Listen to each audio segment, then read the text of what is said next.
Okay, we're live. Good morning. Good morning. Good morning.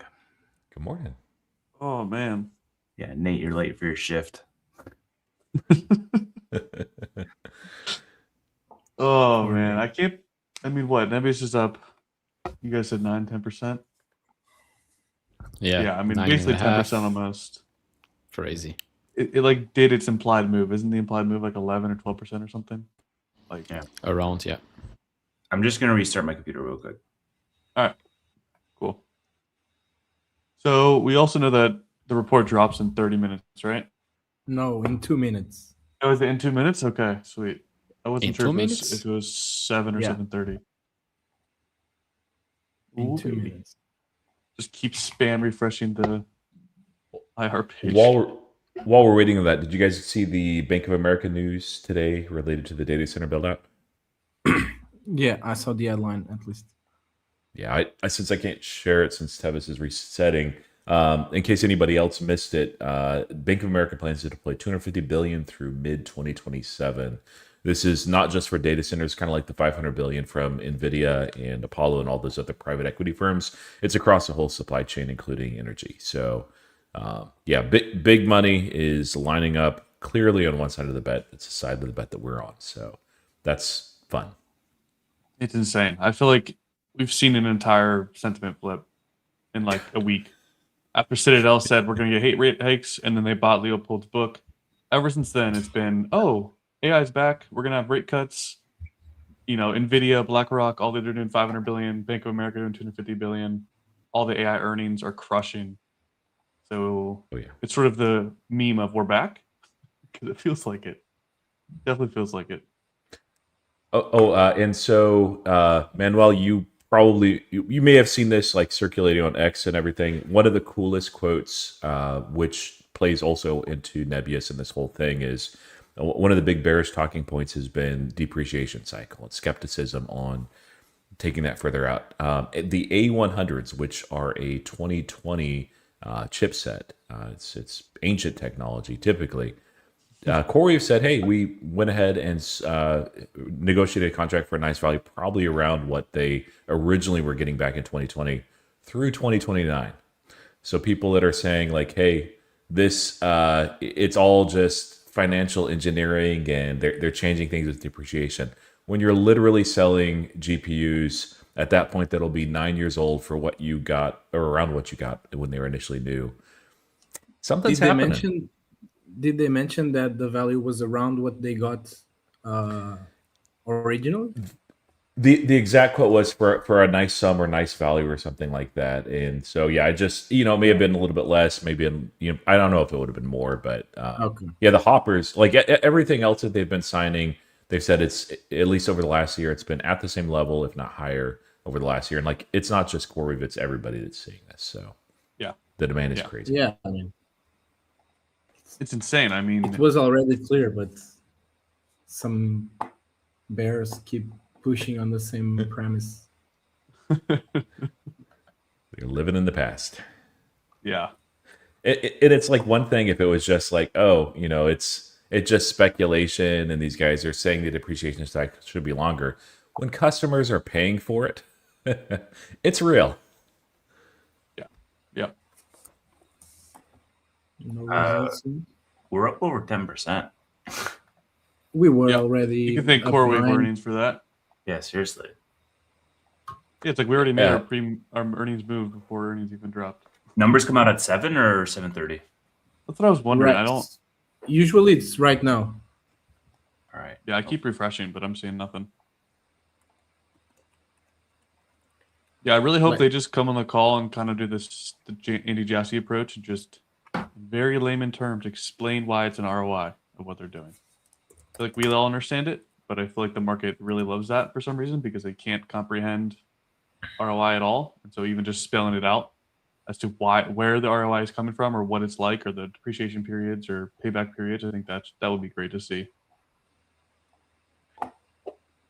I think the scale and speed of this is what the market is having a hard time comprehending, and I think that that's fair, just because Yeah. we've not seen this before. This is different than any other technology wave that we've seen, and that's through human history, those tend to the adoption, the acceleration curve, and everything tends to. Yeah, I'm tired of that, but it tends to get faster. So Yeah. I think some news on the asset light model that they announced like a month ago or so. Some updates there. Maybe they can already share some extra info on how many clients. We even heard CoreWeave last night talking about they had sovereign people or companies looking at them. So I think they also see the same demand. And they just Nebius just named it a different revenue stream, and maybe CoreWeave hasn't yet or something, really. Or maybe CoreWeave isn't looking to do that, But I thought that was interesting. I wonder if they're going to update their forward guidance or not. Gigawatts or ARR. My prediction is they don't. They just tighten guidance. So from 7 to 9 billion to 8 to 9 or something like that, or 7.5 to 9, rather than raising it. I think they want more confidence from Vineland and making sure that's actually going to be not delayed. And then probably next quarter, if it's not delayed, they'll raise ARR. I think they're going to be conservative. But next quarter is really the opportunity to announce 27 guidance. That too, yeah. I think Q3 will be insane, honestly. If Vineland doesn't get delayed, I think it'll be nuts. Yeah, I think that's the only realistic thing that could go wrong with the earnings call but it'd be better to hear if things are delayed. And a delay isn't a destruction of the thesis. It just pushes things back a little bit. So stock won't like it maybe initially, and that may not be what's happening. So do you guys think that they're going to announce a new contract? I usually don't think so, but I had a dream that they would. So Great analysis. I don't think Solar they eclipse will today. Yeah. But I did speculate for fun in my video that they might. But I think it's. I mean, Google did say Q3, but it's not impossible to see a Google deal. I feel like, but I don't know. It's a toss up. We have CPI today as well, right? Yeah, we have CPI today too, which is insane. they're waiting to drop it at the same time, maybe. Yeah.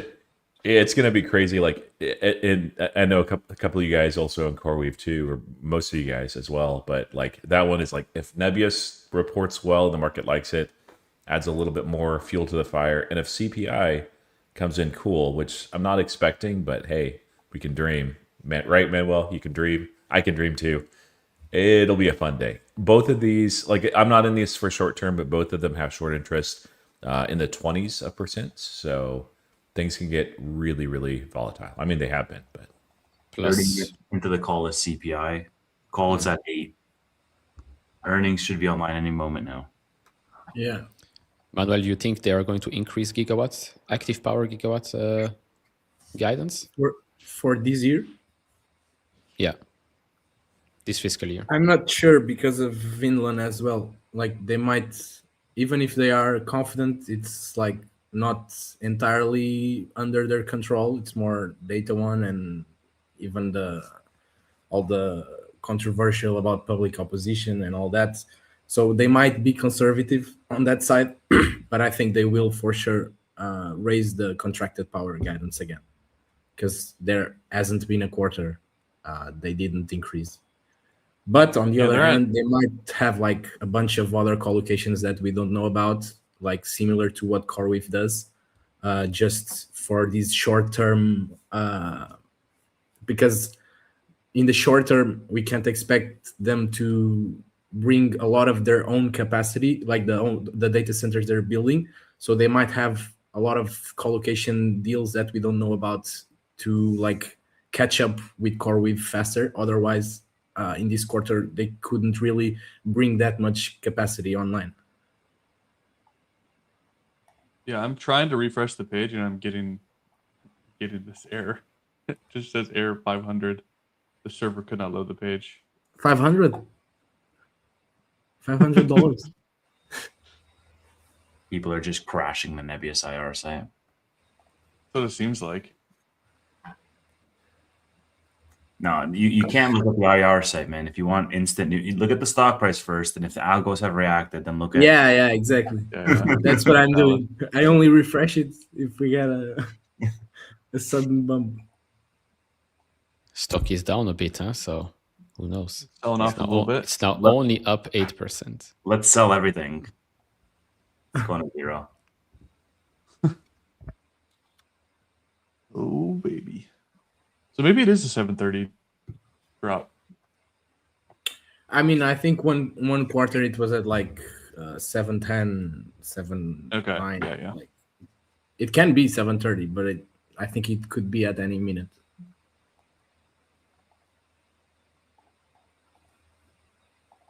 So one of the remarks that might be very short-lived from CoreWeave yesterday was they brought on 500 megawatts of capacity in a single quarter. And they're like, hey, that's more than, to put it into scale, any other NeoCloud has right now.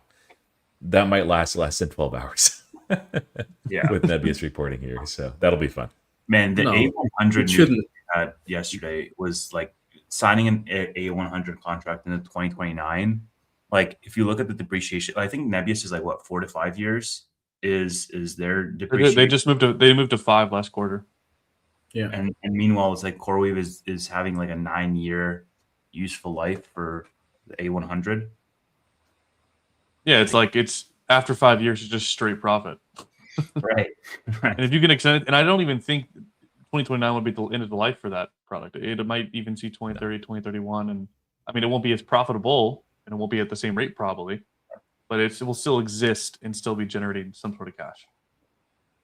Yeah, the funniest thing is, not long ago, with both Nebius and of course CoreWeave, bears were saying because of the depreciation, they're like, oh, Vera Rubins are coming out, so now nobody's going to want Blackwells. Yeah. People want A100s. They're going to want Blackwells. Yeah, Exactly. It is a bit like a cheap foundry, like with TSMC. You can see that the older nodes are still 8% of the overall revenue, even though they are older nodes. Just it's extra money.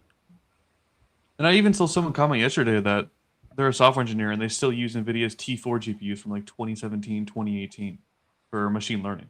So he was basically, his argument is like, depreciation thing's been out of the water for a long time. I mean, they use 2018 products, almost 10 years old, for machine learning still at his company.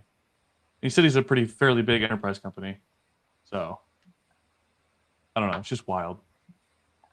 Tabis, maybe pull up the stock price to see how fast this thing can drop or skyrocket. Are we sure we want to incentivize that kind of behavior? It's early in the morning for you guys, so you need to wake up a bit now. Yeah, please wake me up. All right. The sun is still just rising. Degenerates at 7 a.m. watching a fucking ticker go up and down. There you guys go. Nebius stock price for you. Those candles are like too wide for the movement that they're showing, man. You're really a degen. They're like really zoomed in. Look at the minute chart. Yeah, exactly. Like, look how zoomed in they are. You got to be proud of Tevis, though. Like his degeneracy is winding down a little bit. Like the way he's handled Rocket Lab with the options plays that he's been doing recently. It's like that's not nearly degen enough for you. Like, what's going on, man? I know. Hey, I might let my CoreWeave shares go after today. That's going to be crazy. But Well, I bought them at 65 and I let them go to 100 2 weeks later. So I'll take it. Yeah, 60 was just egregious for CoreWeave. I mean, sorry, go ahead. it was like when Nebius was trading under 70. It was like, how is this not obvious to everybody? And Yeah. at that point, I cut ties with some stocks because I'm like, this one's like incredibly clear and obvious. And it, like the most astonishing thing is how quickly the market on this specific space flips directions. Like it is just violent and shocking. Yeah. It heavily is reliant upon sentiment. Yeah. Yeah, for people who are asking our numbers out, when this stock chart starts going crazy, that's when we'll let you know what the numbers are. Yeah. Once it starts flicking up and down, then we'll report on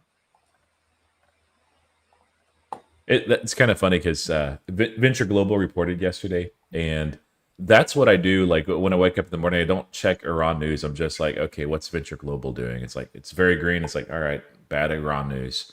Or it's like very red. I'm like, okay, good. Things are happening well there. We got 10 euros. I love the heavy, sleepy face, waiting to get paid. Thanks, buddy. Yeah, I woke up just for you guys. I wish I was in Europe, so this was like 1 Oh, p.m. same. my time. I'm still adjusting, man. Oh, In Portugal, it's 4:30 midday. today. Yeah. Yeah, Nate, you could have stayed an extra week. I honestly wanted to. I wish I could have. Any of you have covered calls expiring soon? On Nebius, Yeah. I think I have I do like not. a few for like 315, but yeah, like most of the position is not covered. Honestly, I've been waiting to see how earnings play, and then I might even look into like the 440s for January, just because they're still paying insane January. premium. For Yeah. January is crazy. They're still paying insane premium, but it's only 4 months away, and it's a double from here. And they're still paying, I think, like $7 a contract or something ridiculous. Probably and more earnings after come, today. probably. Yeah. Exactly. Yeah. So I'm sort of waiting for that just to see. Man, freaking CoreWeave. Look at this, guys. Look at this crazy price. So when did it hit its low? What day was that? How many days is this? 1, 2, 3, 4, 5, 6, 7, 8, 9. 9 days ago, it was trading at $58, and today it's at 107. That's insane. 9 trading days. 9 trading days. That's absurd. Yeah, the RSI won't update until the market opens, but it's going to be a little hot. Yeah, a little bit. Even Nebius though too. I mean, it hit a low of I think like what 140, 141, like also 2 weeks ago. So Yeah. Yeah, 141. Yeah, Wednesday or something. It was that's also crazy insane. week, and I was in vacation. Just Look at these insane candles. You're on vacation, just seeing like Nebius is down 20%, Nebius is up 25%. and I was just chilling with my cocktails, and thought you were everyone drunk. freaking out. That's hilarious. Wow, this is insane. I full ported the Roth at 66 on CoreWeave. Congratulations, man. Holy. You're Well like played. me, except you didn't do it at the top. Okay, I didn't do it on top of shit.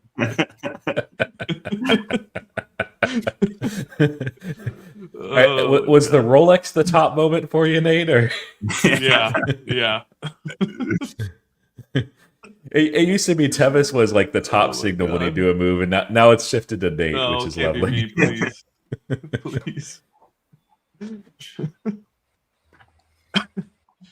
Oh man. Come on. Yeah, get the earnings drop. Come on. I It want might to see be these something- numbers. Actually, guys. Do you guys think they're going to even do like an official conversation over Vineland? Like last time, an analyst asked about it, and they said we're on track to deliver the contract to Toronto, think- and then they did the Bloom Energy deal like a week later. So in the past, Andrei Korolenko has always talked about the data center build-out progress, like whether they remain on track, like as part of his commentary and also to analyst questions. So I think he might have something. But Yeah, not I would expecting hope- him to say something. I think it'll just be very just plain language. We've delivered the tranche, and we are on Yeah, schedule to I deliver the think remaining contract is granted, like something like that. probably. Yeah. Do we think they announced any new sites? Of course. Yeah, well, Yeah. obviously they have to. Yeah. Because So like probably Wales. That's or why not they're Wales, taking so Estonia. long. Like They'll we announce- know about 6 new sites, I think. We know about Wales, Estonia, Spain. I don't even think Spain's formally announced, is it? Spain Spain was was- announced last quarter. Yeah, it was announced last quarter. Last quarter. Yeah, I think Estonia and Wales are the two bigger ones. Maybe India or South Korea as well. No, South Korea. I don't think they're opening a data center. Yeah, they just hired a manager for there, but Singapore isn't announced, I don't think. yeah. What? Singapore is not announced yet formally. No, not announced yet. Yeah, probably 2 or 3, maybe 4 data centers. And like every quarter, they announce a new US location that no one is like counting on. I don't really expect it to happen now, but it could happen. Yeah. Like last quarter, they just announced the gigawatt data center like out of nowhere. Yeah, that's true. As long as the portfolio of location grows, like the risk of violent or a next violent happening or having a negative impact on the business becomes just smaller and smaller. So Yeah. I do hope they announced a couple of extra new sites. I mean, I at guess least we'll have at least Wales, Estonia, and I also expect one in Paris, like another one in Paris. Yeah. I've been talking about that one for a long time and they never announced it, but they have like for a long time that they are hiring people to Paris. And yeah, they have a small cluster in Paris for a long time, which is like a co-location deal with Equinix. But I saw one time or two times they were like hiring for their own data center or for like a different part of Paris, because Paris is huge. So I think we could expect that. And France, as like Charles from Data One said, they have like a very good grid compared to the US. So it's a great country to open more data centers, and like they clearly already showed that they want more AI in the country. So it could be another location. Austria too, right? Yeah, but Austria's Austria, I recommended. think it's I got some confirmation that they are in trying to get into the country, but I think it might be too early for them to announce something. Yeah. Manuel, especially, but also Neil, because you guys are both over in Europe. Did Ursula's announcement? I know it wasn't like massive size, but you know that they're investing public funds now in the build out of data centers in Europe. It surprised you guys at all? Like for me as an American, it surprised me a lot that Europe would do that. like the 30 billion, Yeah. which is less than CoreWeave alone. AI first supercontinent. I mean, they were talking about it for like maybe a year, and still the announcement said, "Okay, we're going to close this by mid 2027." So yeah, I mean, I wasn't surprised. I'm surprised it's taking so long, because when I started buying Nebius, it was already like part of the thesis. They were like, "Oh, we're investing a lot in AI. Oh, we're going to build gigawatt locations." And now they announced it in like 1 month ago or whatever. And even in this announcement, it's like, "Oh, but we will only decide who wins the contracts by mid 2027." So then the build out still has to happen, and like they're investing like 30 or 40 billion dollars for locations by what, 2030 or something like that. Yeah. And they're saying, "Oh, we're so ahead in AI. We want the EU to be one of the best AI like hubs in the world." It's not even a gigawatt. They can't even afford a gigawatt. And then by the point they actually start building, it'll be like half a gigawatt. Yeah, I mean, How it's much- just hilarious. Now, it is kind of neat though that like even those that are kind of typically tech averse are like saying, "Hey, we got to build this," even if it's kind of comically small in the way that they've done it. How much of this do you think that Nebius can capture? I'm not even sure if Nebius wants to capture anything, because I asked Roman, like it was a long time ago, more than a year, I think, that I interviewed Roman, and I asked him directly about that, and he was like, I mean, Europe really just wants these locations to be mostly like bare metal, and like the deals they want to do with bare metal, most of them they already did, which was with Microsoft and Meta. Maybe we get another one. I'm very confident that we get at least one more, but I don't think they want many more deals like that, because these deals alone already give them a lot of room to get funding at attractive rates. So they're always reiterating this is not the end goal. And actually, yesterday, CoreWeave's call confirmed that the demand for inference platforms is here and like booming. So they should focus more on the higher margin deals. But maybe it could happen for one location or something like that, because at the end of the day, it's like cheap funding. So yeah, it could happen, but I don't think they're very focused on that. Get ready. I'm seeing some erratic moves starting in the chart. Yeah, I keep refreshing, but nothing. We'll wait. And if we could just add like the Interstellar movie here, music, it would be like so Dramatic.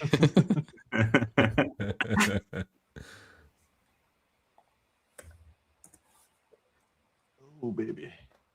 I don't think they've like dropped it this late.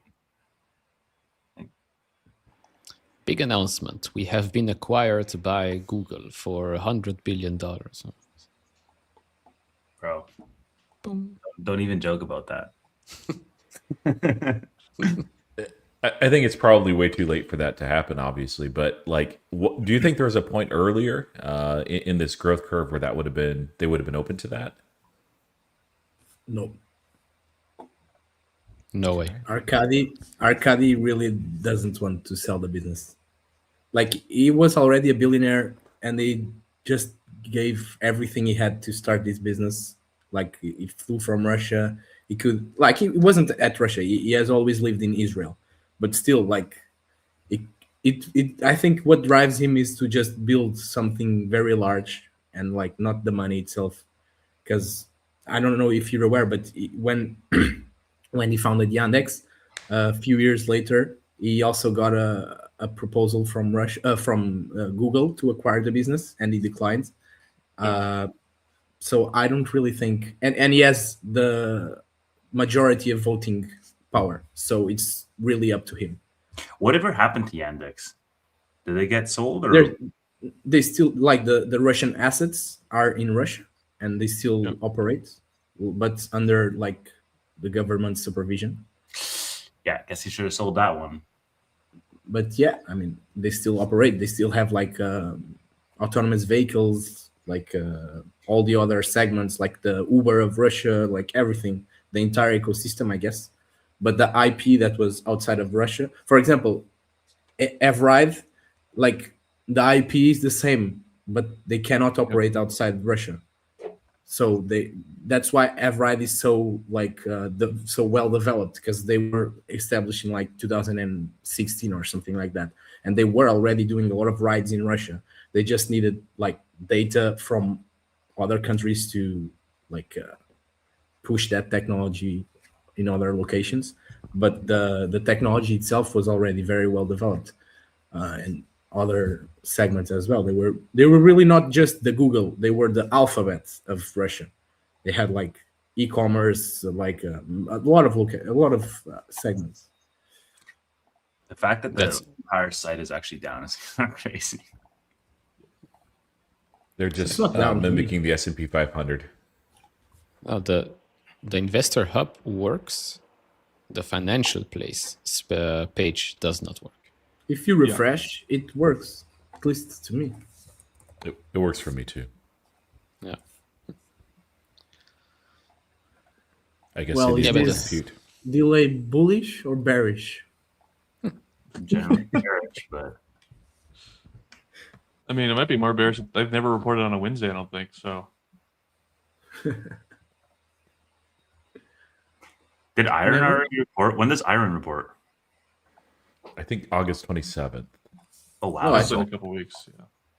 It's Really? not been confirmed officially. Ah, yeah.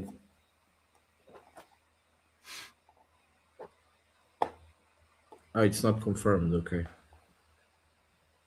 Because I think that's the same day or the day before NVIDIA, or maybe the same day as NVIDIA. Yeah, they always try to do is. it in the same day of whether an hyperscaler or Nvidia. Iron does. They try. They always do it like report. I don't know why, but that's so on brand. yeah, it is. Yeah. You remember three months ago they released the press release of an announcement before the actual earnings report. yeah. They That's how bad the tried to hide report was. the report for so long. I was like, let me see the numbers. I want to see those $10 million in AI cloud revenue. Also, even just a commentary yesterday from Corey talking about going from $1 million to 100 million, and then guiding for 250 million for their imprints. Crazy bullish. And I mean, in a the quarter, the going from $1 numbers million are to out. 100 million. Numbers are Are out. they? Oh, be quiet. I don't see Fuck, I them. can't open them. It's an error. But no. it's here like Q2 2026. Can you see it? Oh yeah, no, I saw that a while ago, but I can't click it. Really? gives It a just showed up error. in mine right now for the first time. Yeah, I saw it a while ago, and you can't click it. It just throws an error. What the fuck? I'm not going to believe anything anybody says until I see the stock chart moving. Yeah, I saw this, then I looked at the screen and I was like, okay, they're not out. Yeah, it's like the algos would have caught it. I was just focused on my second screen. Scam. Don't scare Jump me. scare. Sorry, guys.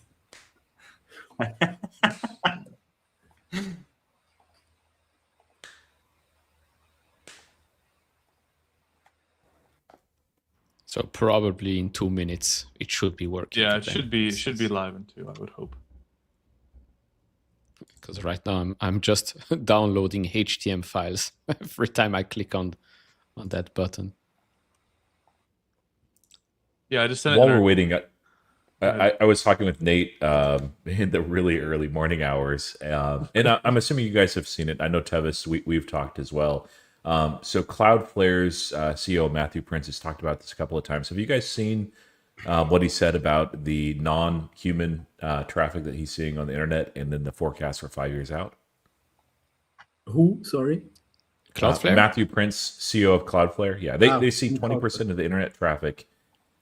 They saw, I think it was back in March or maybe it was May, that non-human traffic exceeded human traffic for the first time ever, which isn't going to go backwards. And they're projecting over the next 5 years a 1,000x increase in non-human traffic on the internet. Wouldn't surprise me. If you are on social media, feels like 90% are fake. Yeah, like go to my replies and Yeah, I block about 30 bots a day, and I'm not a big account, so I can't imagine. But yeah, if anyone's saying, "Oh yeah, inference," it's it's just gonna fall off a cliff, that they're building so much in terms of data centers, like no, if that number is anywhere close to right, we are ridiculously short on supply, like ridiculously. It's not even close. oh, we are. Come on, earnings. All right, it's 30 now, so let's get Like it. Nebius IR site needs some more compute, everyone. Even the word earnings release has a typo. It's like No. earnings release. Yeah, true. Oh, there we go. Okay. Okay, moving a little bit. So they must be out somewhere.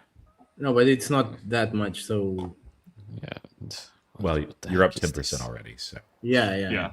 Yeah. It's Tevis like, what the fuck is this chart, man? It moves like alpha percent and it looks like it exploded.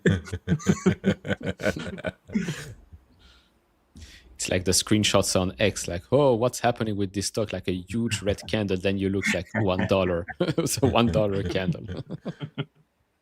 $1 is an entire Palantir, man.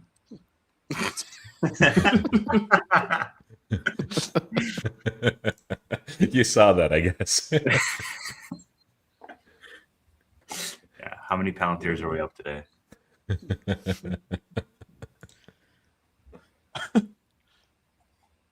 They used to say bears sound smart and bulls make money. Now it's just bulls make money. I mean, Yeah. bears make money too on Substack subscriptions, but Yes.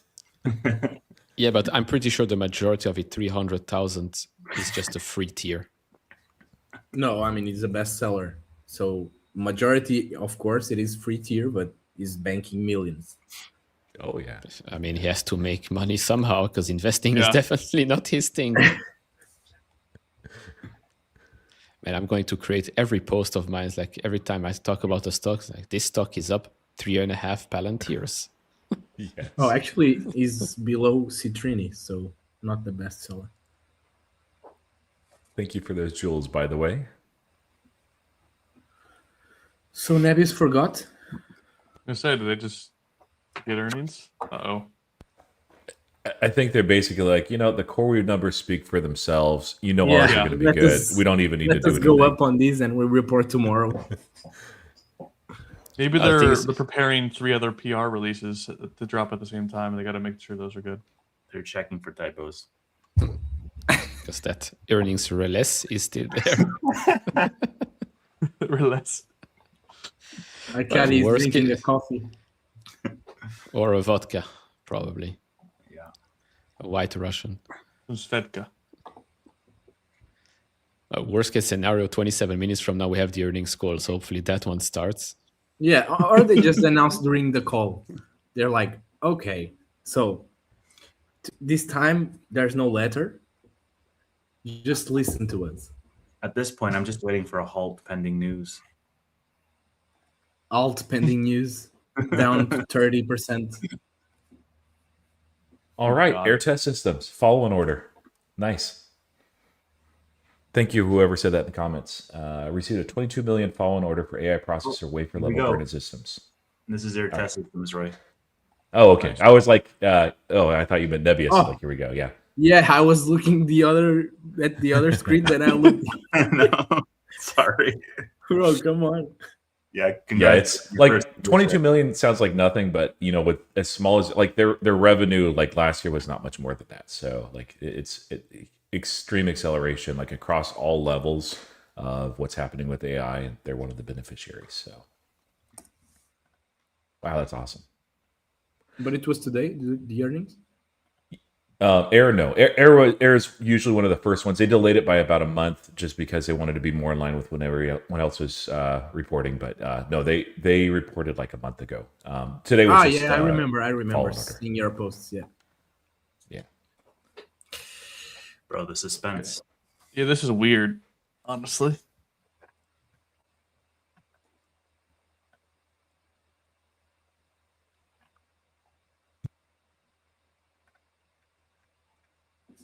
Let me call Roman. Just bring him on the podcast. Have him Subtle read it out flex. loud here. Yeah, Let's go. have him read out loud.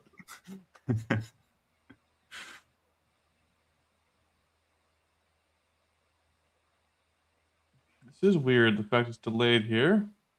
Like every time I've woken up for early morning, it's pretty much on time. Yesterday, I could have slept like another hour, man. I know.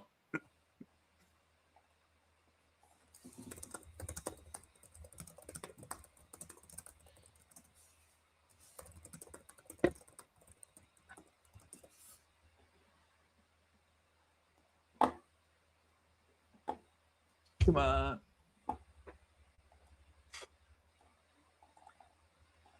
Suspense. It's killing me.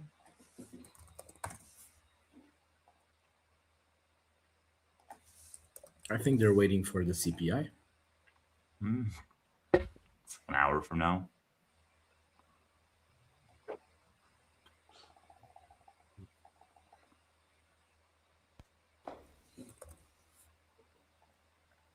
Hmm.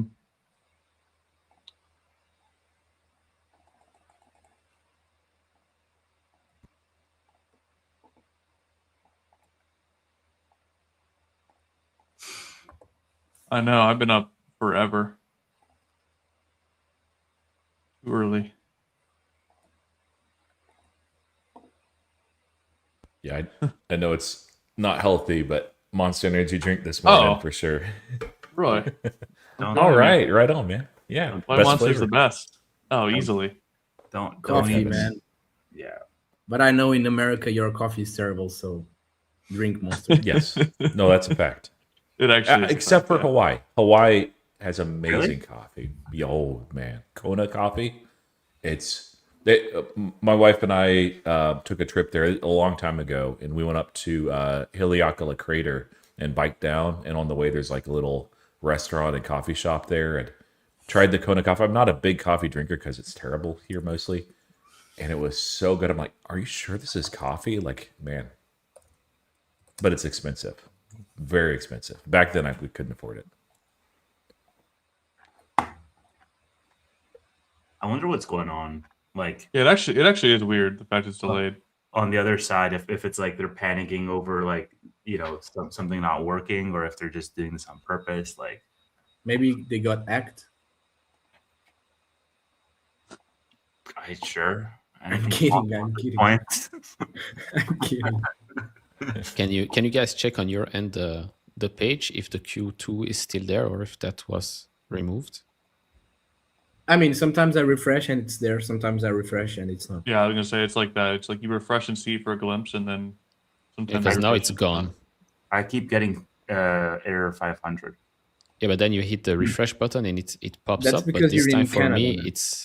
Yeah, it's gone. So the government is blocking Nebius earnings for me.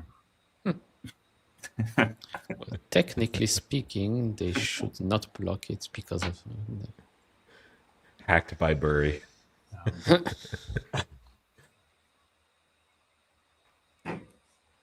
Oh man, could have slept 30 minutes. You kidding me? Yeah. Quick destroy chest just to release pressure. At 7 a.m. 7 a.m. chess. Yeah, I don't think I would play very well right now. They submit Yeah. release time to the SEC. My boss does this as a VP for IR. That's cool. Didn't know that. Yeah, I'll say one more thing on the CoreWeave stuff. There's a couple of firsts there, and so it's their first triple beat ever. They raised on guidance everything. You know, I know the market doesn't especially love CapEx right now, but you know, it is what it is across the board. And you know, there was this perspective, and people can be very short sighted and take a small sample size because CoreWeave's not been public very long, and say, oh, the stock always does this, and usually it's fall on earnings. Ooh, okay, I'll be quiet now. Here we go. I still don't see it. Bro, it's again that chart. No, it's up. It's moving. Here we go. No, yeah, it's moving. But I don't see it released on the site yet. Come on. Bloomberg Terminal gets it first, so. Yeah. No, it's not Truth Social. Why do I pay 100K a month, man? We moving. Yeah, somebody's moving it, so it's probably out, but we'll see. I mean, it's moving in the right direction. So Yeah.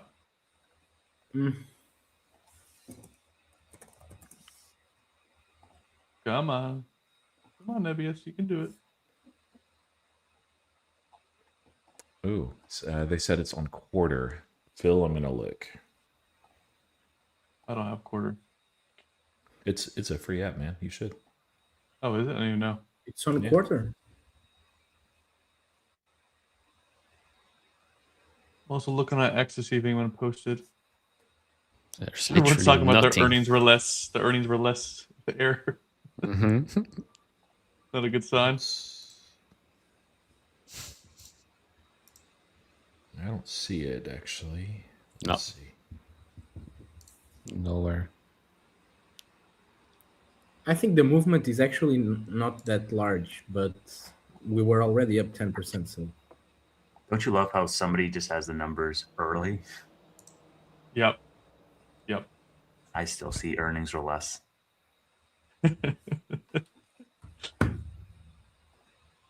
What is going on?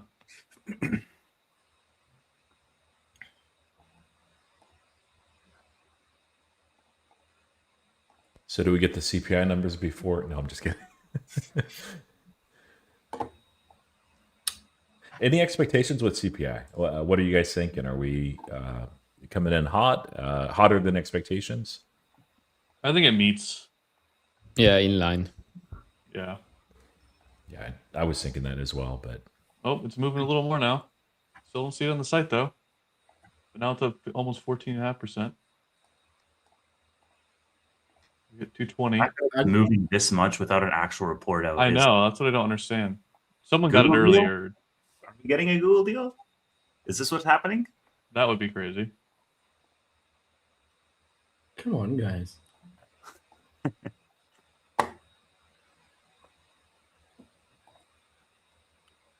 For recovery. now a lot of people are saying it's out on several different sites. So I'm gonna refresh it. What is it? Yeah, know, send the link, man. I keep refreshing X2 to see if anyone's posting anything, but I'm not seeing anything. I've seen Somebody several would- people say Trading View, IBKR, and I keep looking at quarter. Somebody would have posted. Get Yeah, it. like Yeah. even Oh, I on saw X. someone posted on X. They beat revenue. 582 Oh. million versus 557 estimate, but I don't know if this is just a I've got the numbers. It is on quarter. No, this is It is estimate. on Nope. It is on X. I have the numbers here. It's earnings per share of a Yeah. loss of 12 cents, revenue $582.3 million, beat by Double 1%. Yeah, double beat. EPS up by 68, but still a loss, and revenue up 454% year over year and 46% quarter over quarter. So technically, the earnings release should be out. And I see they raised capacity guidance for year-end 2026 to 5 gigawatts from 4 gigawatts, and reiterated That's- full year 2026 guidance. Sounds like Vineland is fine. Sounds like it, but I need to actual release. Adjusted EBITDA was a huge bit.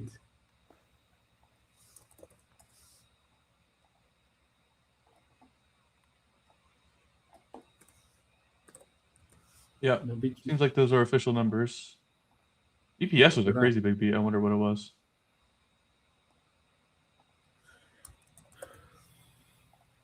Yeah, so that 582 is official in revenue.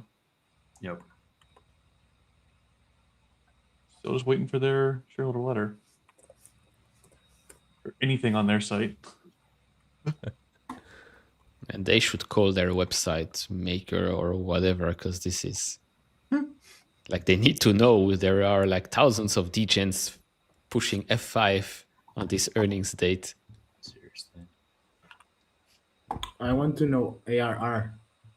Oh, ARR at 3 billion at the end of June. Yeah, 3 billion at the end of June Damn. versus 1.9 in March.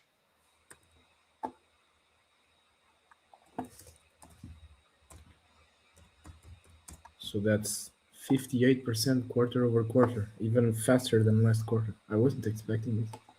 It should be like probably a lot of renewals at higher prices. Yeah, probably. They did raise prices by what, 25% or something in May or June.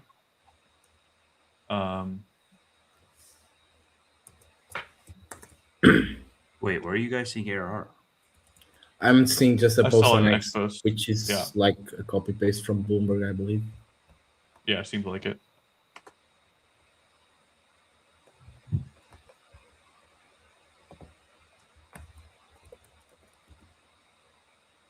Looks like of the 582 million, the AI cloud was 575. So the other parts of the business did 7 million in revenue. Okay, I have the shareholder letter. It is on quarter. Let me send it to myself and see if I can get up with the big screen. You have the shareholders letter? Yeah.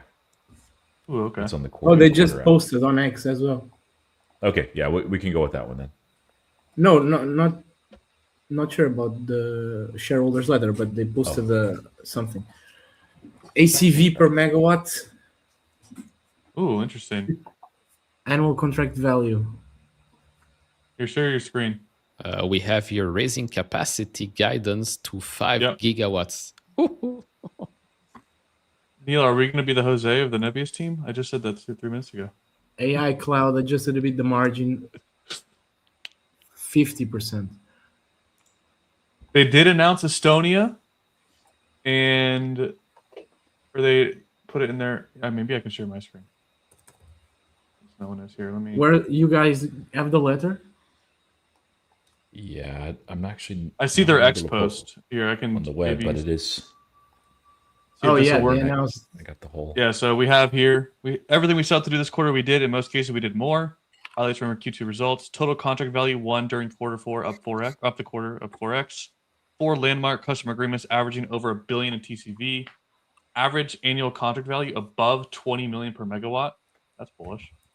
AI cloud revenue up 514% and higher just EBITDA margin.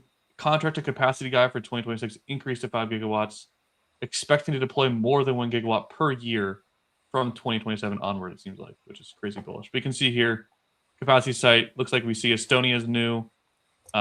Is there an extra UK in there as well, it looks like? Nothing else is new here. 3 new Yeah, it looks sites like- in the UK?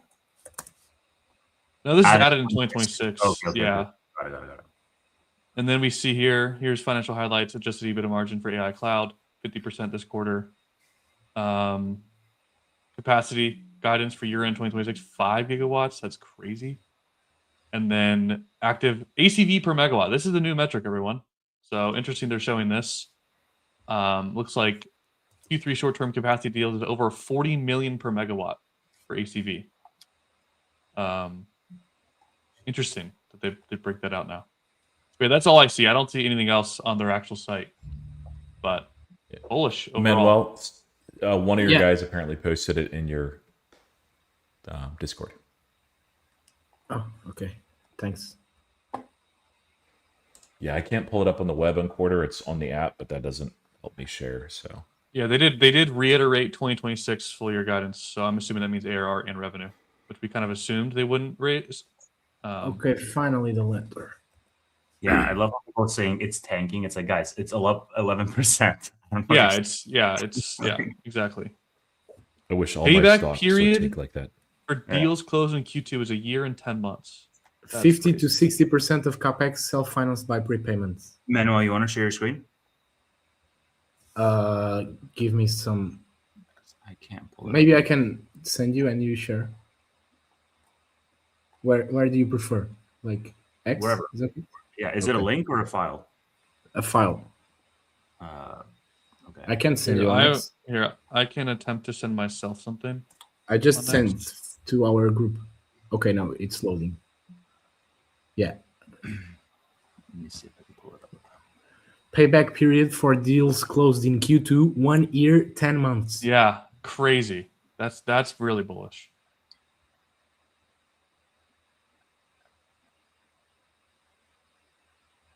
Here, do you want me to share my screen? It's not very good. It's not bad actually. Here, I got it. Okay, cool. Okay. Cool. Can I make this bigger? Yeah, there we go. All right, let's do it. Contract value grew 4x.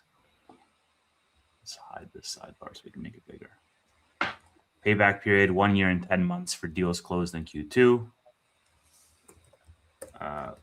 4 large deals. Reflection, Cohere. Over $1 billion average deal size across these 4 deals. 50 to 60% of capex self-financed by prepayments. Raising capacity guidance 5 gigawatts. Q2 revenue up 454% year over year. $8 billion in cash, $2.3 billion in positive operating cash flow. The token factory production inference workloads increased over 3x in Q2. Yeah. Yeah. What? Introduce Nebius Echo, an AI agent to help developers operate and manage workloads. Yeah.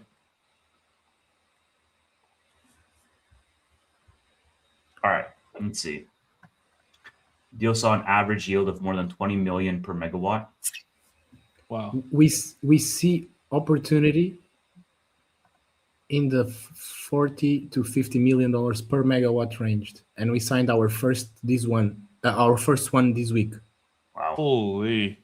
Wow. That is insane. That's exactly why CoreWeave also went for shorter term deals, because the premium there is much higher. That's insane. That is nuts. Look at the last point there. We could sell our entire 2027 capacity on these terms today. We are deliberately not doing so because we see higher value in retaining some capacity for immediate customer needs. We could sell our entire 2027 capacity on these terms today. Man, He just said that. Wow. This has to be the worst case of That's gotta. He literally said. Sorry, I was not listening. Well, Wow. I already know that the Iron Bulls are going to be foam at the mouth of that term, This is that insane. language. It's crazy. 2027 capacity. Dude, this is crazy. Yeah, this is an extremely bullish read. Okay, hold on. Let's keep reading. Shorter duration contracts is a new effort for customers with an acute time-bound need. I feel like this is Google, man. Yeah, I would agree.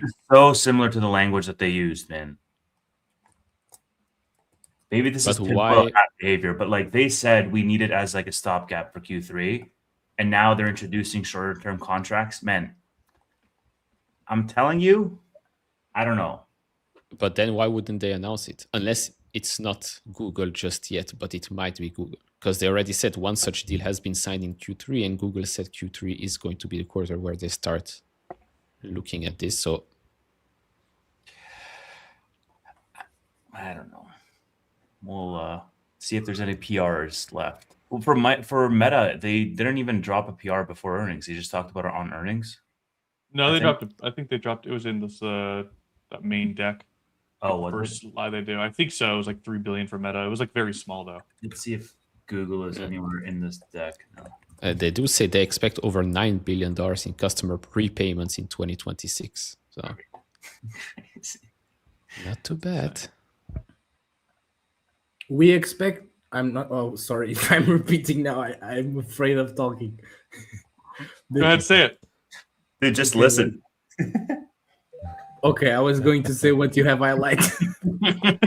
Neil just said that.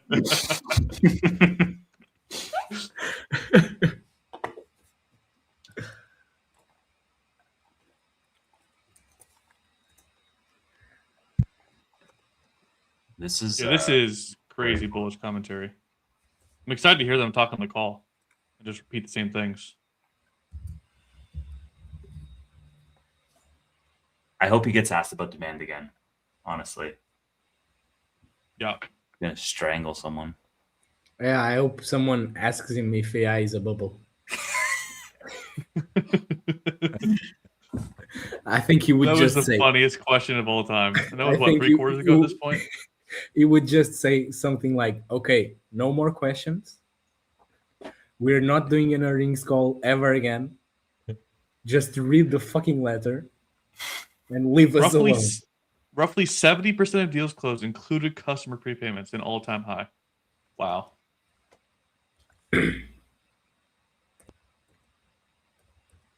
Deal terms shortened to the expected payback period on these deals to 1 year and 10 months from her historical 2 to 3 year range. The payback is becoming increasingly more. Prepayment has become the market standard.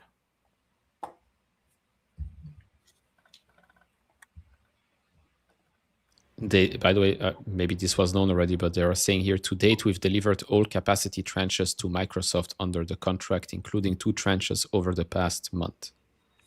That's good. Yeah. Yeah.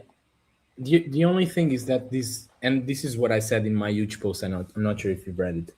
Like, this doesn't mean Vinland is on track because they can deliver equivalent capacity. Yesterday, I actually spent some time reading the contract with Microsoft because, I mean, a lot of people say we don't have any detail about the contract, but if you look at the 20F filing that they filed in May, you have like a lot of details, like not everything, of course, because some parts are confidential, but there are a clause that says that, or at least implies that they can deliver equivalent capacity, which is what I mentioned in my post. Like, even if Vinland is not ready, unless Microsoft says, like, we don't want this equivalent capacity, which in my opinion is stupid because they would have to buy it at much larger rates than they agreed, like back in September of last year. So it's clear that they can. I'm not saying that this is not from Vinland, but I doubt, because supposedly they're just at 50 megawatts yet. They're probably delivering trenches from other locations, but I'm not sure. This is just speculation. But it confirms that they can do it, and they can, like, even if Vinland gets delays, they can just use other data centers to fulfill the contract. Because I saw a lot of FUD saying, okay, Nebius will lose this contract or whatever. But yeah, they just keep on delivering. Guys, so this is the 4 big deals that they announced: Reflection Cohere, another US-based Neo Lab, and then a large US-based quant trading firm. Interesting. Are they working with Citadel? Like, what? Like, who could they be working with? That's Two Sigma, Citadel. Who are others? What's the? What's It's the not quant- Jane Street. Yeah. What's the one that was Maybe led by- maybe Goldman. No wonder they have a 10% stake. Manuel, you were I think asking or writing in your preview the ATM program. So Yeah, they used it for the first time Good. Okay. to generate $2.8 billion at an Good, I'm average price of $223 per share. Okay. 222. $23.6 per share. Yeah. Okay. Yeah, I'm glad they used it after a large run like that. I was hoping they were going to use at least some of it. I'd be a little worried if they didn't. We already received our first Vera Rubins, and we are using this earlier. Okay. Did they say? Oh, new asset light path to capacity. Not. Did you already talk about it? Okay. Let's see if they. Did you guys Say- talk about the fact that they expect to bring online more than a gigawatt of new capacity every single year, starting 2027? Yeah, I think it was one of the first things you mentioned. It's I was listening on that.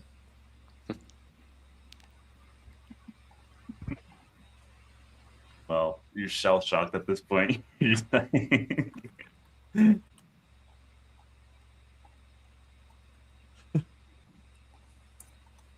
Anything else you guys are seeing? Trying to look. This is very bullish, guys. Yeah, very, very, very bullish. So it's just a bubble, right? Yeah, totally. It's going back up. We're at 220 right now. Yep. the Oh, capex and stuff is on the call, right? Yeah, they always announce capex in the call. Yeah, so that's probably going gonna to be a move. big move. Yeah. Thank you, Rob. I don't know whose channel that was, either Roy's or Neil's or Nate's. Top of the morning to you, Michael Buried. Thank you, Rob. So I because you guys were teasing me yesterday, where you like, hey, we're not having this guy on that's not a Nebius shareholder, which of course he was a joke, but I did buy that one share, Was it and I a saw joke? the funniest comment. It wasn't a joke. Yeah. Okay. Well, I own a share now, but the funniest comment was, "You're gonna make more money on Nebius than Burry with that one share." It's like, that's true. That is true. I do wonder what their comments. I mean, capex is definitely going to increase, but purely Yeah. based on what we're seeing right here, I wonder what else they'll add once they say the capex number is this. We're accelerating X, Yeah, Y, the Z. current guide is 20 to 25 billion, right? Yeah. Yeah, I think it'll probably rate to 25 to 30. You think 25 to 30? Yeah. I'm not sure if they're going to raise it No, for Don't think so? 2026. for 2026. They might keep it the same. So here's the problem. It's 8 a.m. and the site still is not working for the earnings call. So I'm not sure what. Yeah, I know. But if some people got the letter, maybe it works for some people. Tennis is life. Call is starting. Yeah, I can't get to the call. Oh, okay, that's the problem. Yeah, does someone want to link it? The capex thing, yeah, it's going to be interesting because of the 50-60%. Guys, can you try to get Number. on the call? And if you can, we can share your audio, because I can't get on the earnings. Yeah, I like, can't IR. either. Yeah, I mean, neither. Text Roman. Seriously. Anyone have a link in the chat? Roy, can you check on quarter? Oh, that's a good call. Yeah. Ooh, actually, I have it. I have the music here. Okay, great. Let's share your screen, Roy. Let's see, live. It's all music right now, so let me. All right.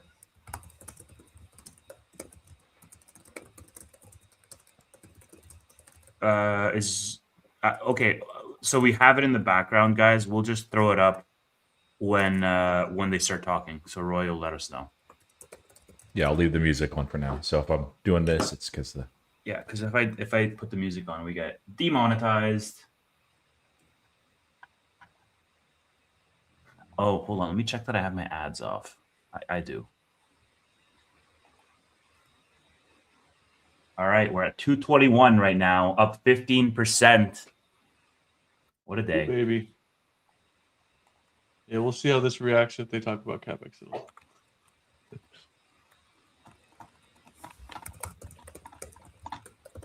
Yes, the music is bullish, guys. So It is going to be a good day for the portfolio, man. CoreWeave up 18.5%, Nebius up 15%. It's going to be a good day. CPI in 27 minutes. It could be a good day no matter what. But yeah, that's good too. Man. Dude, if CPI is good, oh, buddy. Yeah, it's going to be a day if CPI is good. But if CPI is good, then we are not getting cuts? Or how does this work these days? Good news is bad news is good news.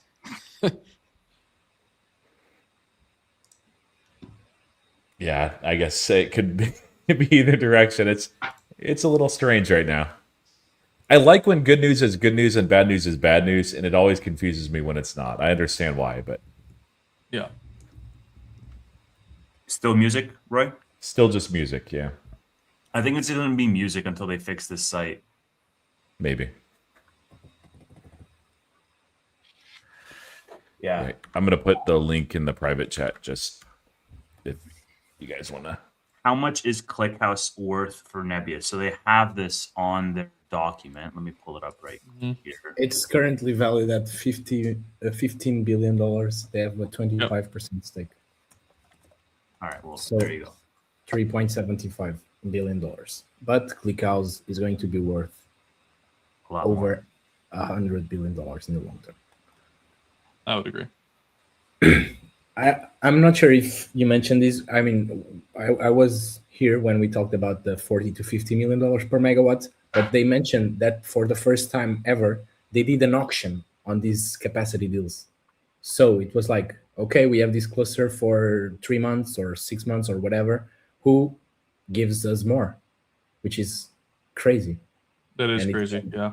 Like, if it's a trend, what maybe can we say about the Vera Rubin capacity? Because we signed our first one this week. Maybe this is about this could be for Vera Rubins already, but like, if the demand continues like this, imagine if they get to like $60 million per megawatt or something like that. Dude. Look at Nebius's website right now for me. I refreshed like 3 times. This is what it looks like. They didn't leave enough I'm not for people clicking to away run from the the website. call. Okay. If I click away from the call, I might not get back in. So. Yeah, don't do that. We need one backup. You need to be on the call. Since I own the most shares, it makes sense. So It's exactly. So for Yeah, context, people, by the way, go ahead. One share of Nebius, you're like the intern. You're like, Roy, pull up the call. Looks like they still have half of their ATM program to go. They sold 12.7. I know we knew that, but then they have 12.3 remaining under the program to still sell. So probably get another 3 to 4 billion out of it if they sell in the high 200s.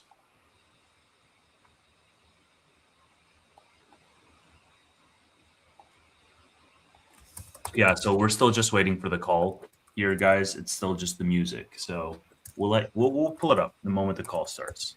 Don't you people worry. Yeah, exactly.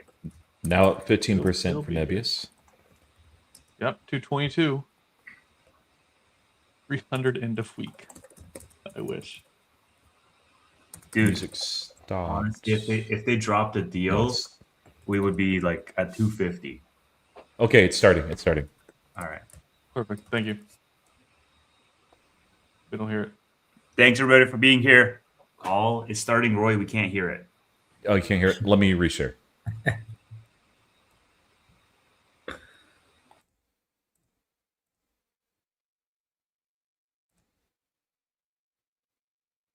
Okay, go ahead.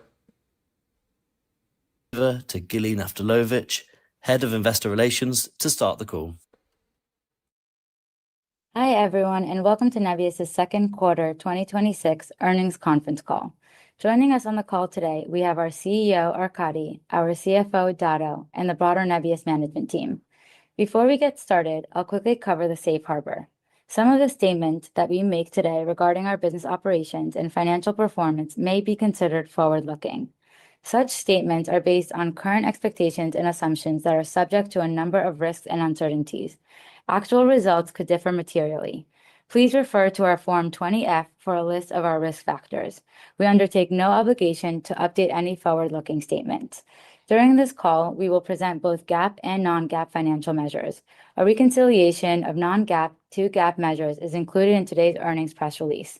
All earnings-related documents are distributed and available to the public through our investor relations website, which can be found at nebius.com. And now, I'd like to turn the call over to Arkady. Thanks, Gili, and welcome everyone to our call today. I would like to provide our investors with a better understanding of our business model. We had an excellent quarter. The demand for what we're building continues to be enormous, and we have the right business model to capture it. We build capacity ahead of contracts and use our multi-tenant cloud and our software stack to support our customers, AI natives, agentic AI leaders, new labs, and some of the most sophisticated enterprises. Our strategy is working. We choose when to sell, to whom we sell, and on what terms, and how we finance everything.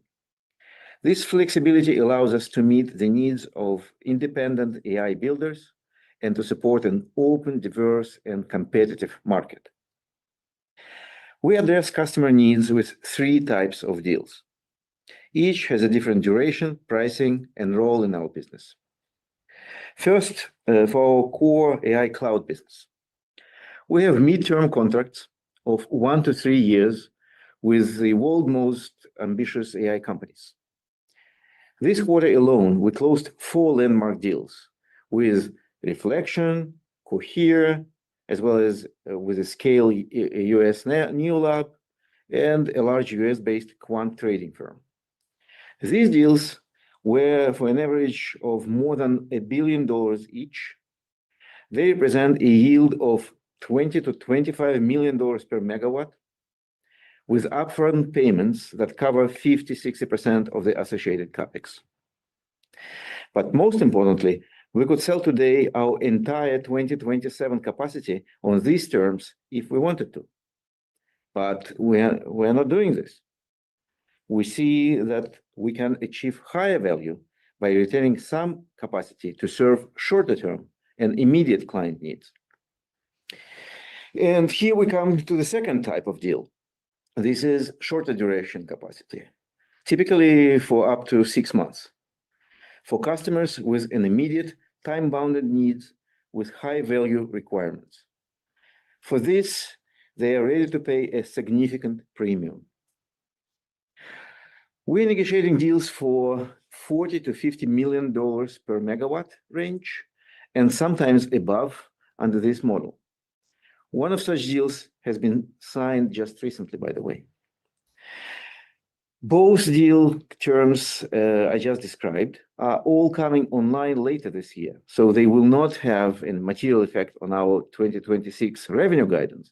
However, they will definitely affect our 2027 revenue and beyond. The third deal type, as we noted many times in the past, is our long-term contracts with investment-grade customers. They serve an important purpose. They help us to finance our build-out faster and more efficiently. The secured debt facility we raised in July was on the back of one of these deals. And with $40 billion in contracted backlog, we will do more of this. We're constantly building, innovating, and developing our software stack, talking agentic offerings and services. But today, I would like to focus on different types of innovations from this quarter. We launched our first capacity auction. It was very successful and cleared at the highest price we have seen for the Blackwell generation of chips, 15% above the highest price we ever charged before. This gives us a strong signal on the value of this capacity in the market in real time. This was an innovation of sorts on the go-to-market side. On the capacity side, we're also innovating in how we build. For example, Our asset-light partnership model, which we introduced this quarter, provides an additional way for us to scale. This model addresses the two constraints of our industry, which is capital and capacity. Partners finance, build, and operate the facilities, whereas Nebius brings the full stack platform and the demand. We provide value-added services that sit on top of our partners' infrastructure, which delivers us with high margin revenue and requires minimum balance sheet capital. This model has the potential to unlock new capacity for us in 2027 and beyond. We continue to build our future capacity pipeline through our own and collocated sites, and today raise our year-end contracted power target to 5 gigawatts. Our future capacity pipeline effectively makes Nebius one of just a few companies in the world able to build more than 1 gigawatt of new capacity a year. And we plan to do so in 2027. So to close, everything we set out to do this quarter, we have done. And in most cases, we have done more. Landmark deals in our core market on better terms than we expected. Capacity rising to meet demand, and a platform meeting the needs of the industry. We are not just reporting a strong quarter behind us. It's much more than that. We see the demand, we see the supply, we see deal terms for 2027 and beyond. Even our future capacity plans, including for 27, we cannot be more excited about the future. And on this optimistic note, let me hand it over to Dado. Thank you, Arkady. We entered the second half of the year with strong momentum as we successfully executed our strategy in the first half. We again delivered triple-digit revenue and ARR growth in Q2, even before most of our 2026 capacity comes online in the second half of the year. This was coupled with a significant expansion in adjusted EBITDA margin while strengthening our funding position, which was supported by substantial customer prepayment terms and expanded sources of our capital. This start is strong and keeps us on track to achieve both our strategic and financial objectives for the year. I will touch on the progress we achieved in Q2, share details on our financial results, and conclude with our annual guidance, which we are reaffirming today. Please note that all comparisons are year-over-year, unless noted otherwise. Let's start with revenue and ARR.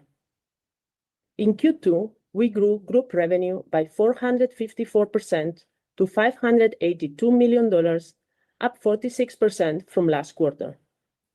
Our Nebius AI business grew even faster, increasing 514% from last year to $575 million and generating 98% of group revenue. Annualized run rate revenue reached $3 billion at the end of June, up 598% and increased 56% from $1.9 billion at the end of March. Revenue was driven by capacity added in Q1, higher utilization, and high margin revenue from our new asset-light business model, Token Factory, and our recent acquisitions. Higher utilization was driven by improvements in our underlying infrastructure efficiency. And once again, we sold out of capacity because as fast as we bring capacity online, we can sell it. Turning to profitability, group adjusted EBITDA was $236 million, compared to a loss of $21 million a year ago, and $129.5 million last quarter.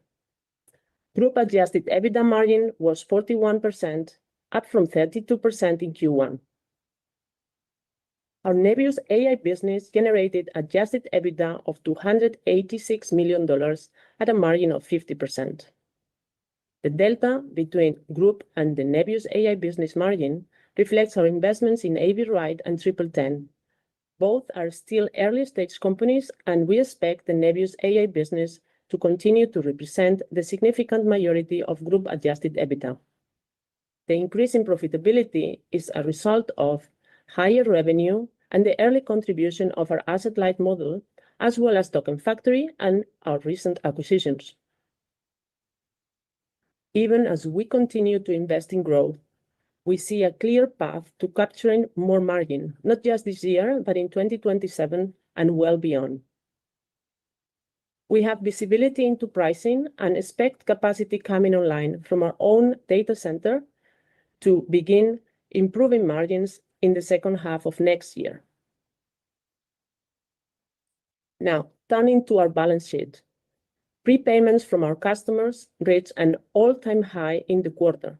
Roughly 70% of the deals we closed in Q2 included an upfront prepayment. In total, customers' prepayments will bring in more than $9 billion of upfront funding this year, directly reducing the capital we need from debt and equity. Operating cash flow was $2.3 billion in the quarter, and we ended the period with $8 billion in cash and cash equivalents. In Q2, we also tapped our at-the-market equity program. We issued 12.7 million Class A shares at a weighted average price of $224 per share, generating gross proceeds of approximately $2.8 billion. As of June 30th, 12.3 million shares remained available under the program.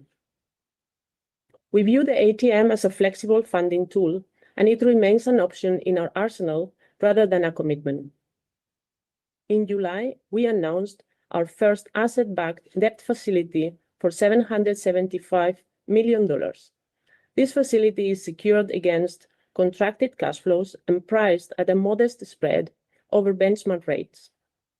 Its rate today is equivalent to a mid-single-digit percentage. And we have more than $40 billion of additional customer commitments at similar terms based on the strategic deals we have entered into with investment-grade companies. We will continue to diversify our funding sources while maintaining a balanced mix of debt and equity. We are progressing on additional asset-backed financing and continue to evaluate corporate-level debt and additional financing instruments. Turning next to CapEx. In Q2, capital expenditures were approximately $5.7 billion, driven primarily by purchases of GPUs, GPU-related hardware, and by our data center expansion.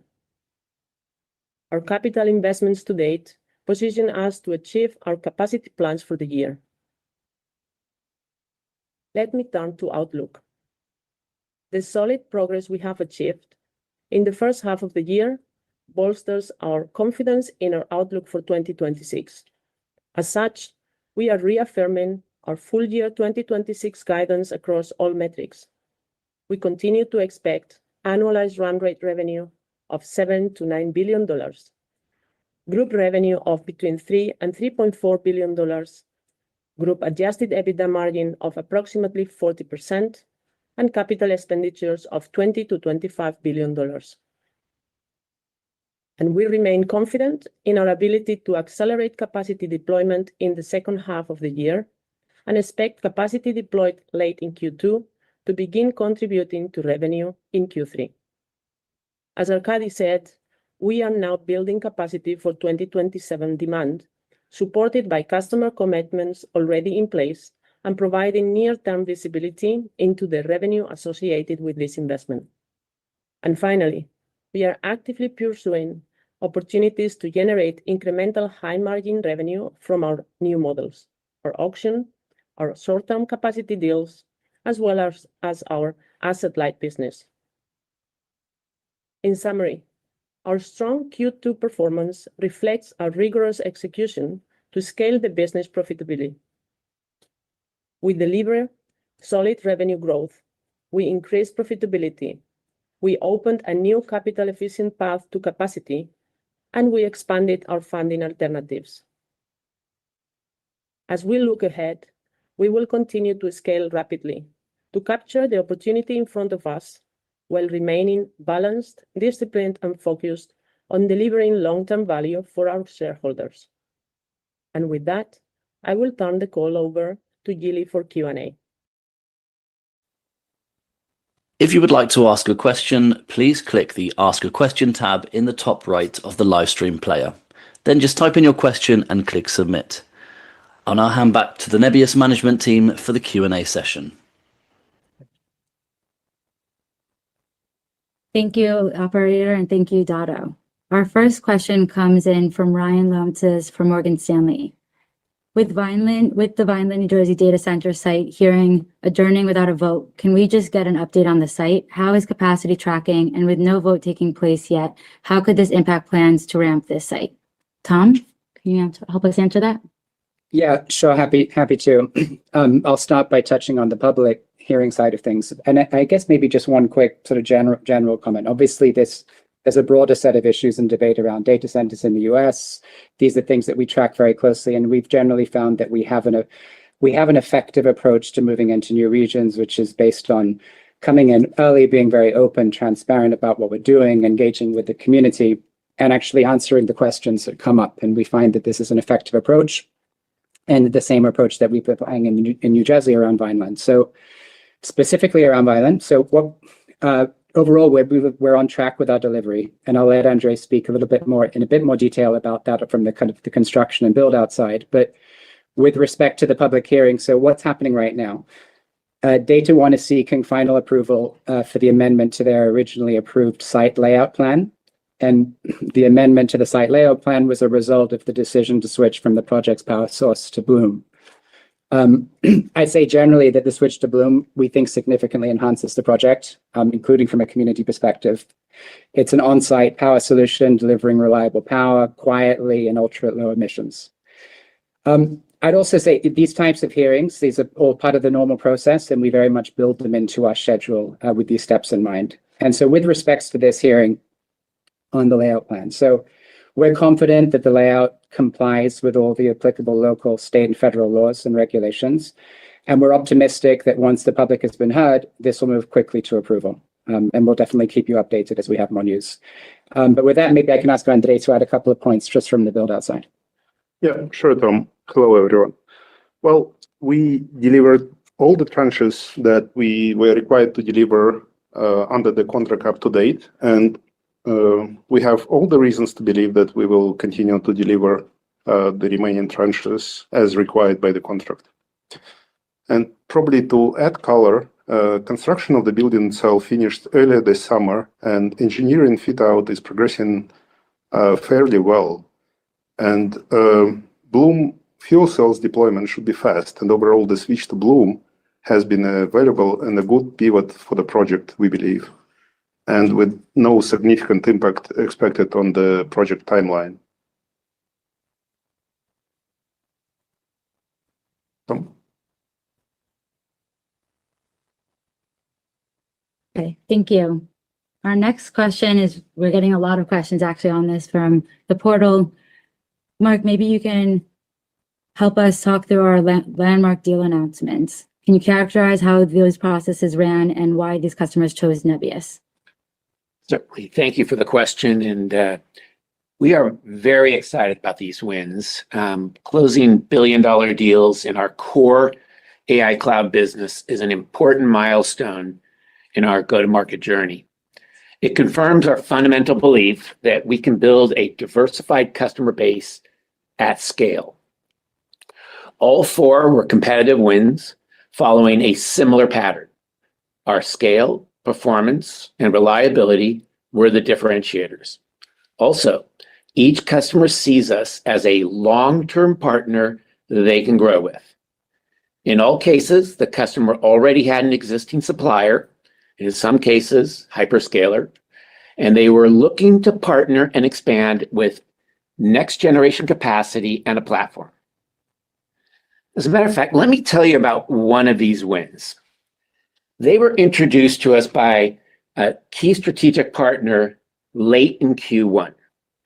The customer was looking for a large-scale, contiguous GB300 cluster, also flexibility for future expansion, as well as strong technical support and a long-term strategic partnership.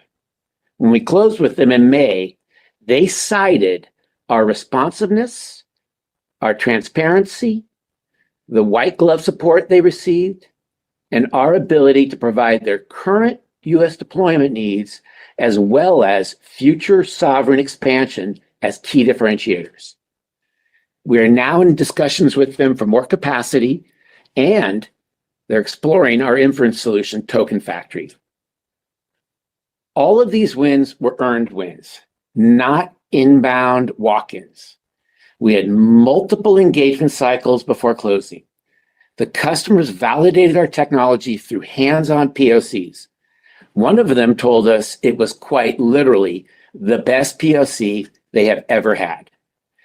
We are already in discussions with several of them on post-training and inference to support their revenue plans and growth, and with all of them on significant additional capacity and next-generation chips, including Vera Rubins.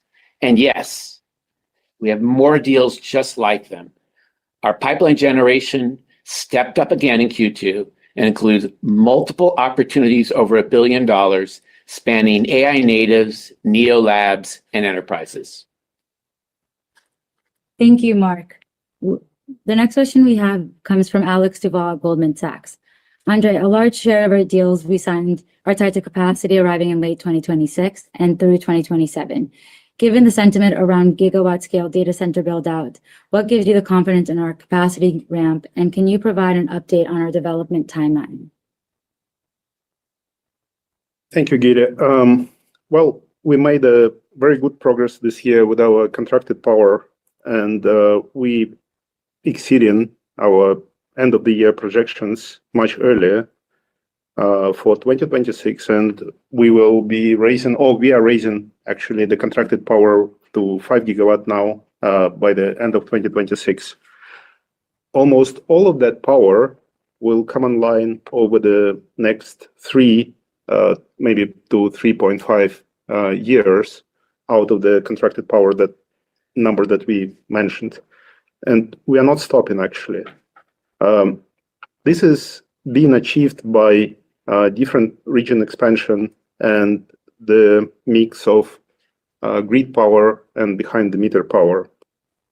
We also working on secured to have the access to the hundreds of megawatts of the generation behind the meter power already as of today. We're also excited about our partnership with Bloom, which allows us to unlock and expedite a lot of our sites. And also I wanted to mention that the vast majority of our contracts is the cloud contracts, where we have the flexibility where within the region we can deliver it, reducing the dependency on any one location. So over provisioning the sites, over provisioning the capacity is our highest priority for today, and I believe will be the case for tomorrow as well.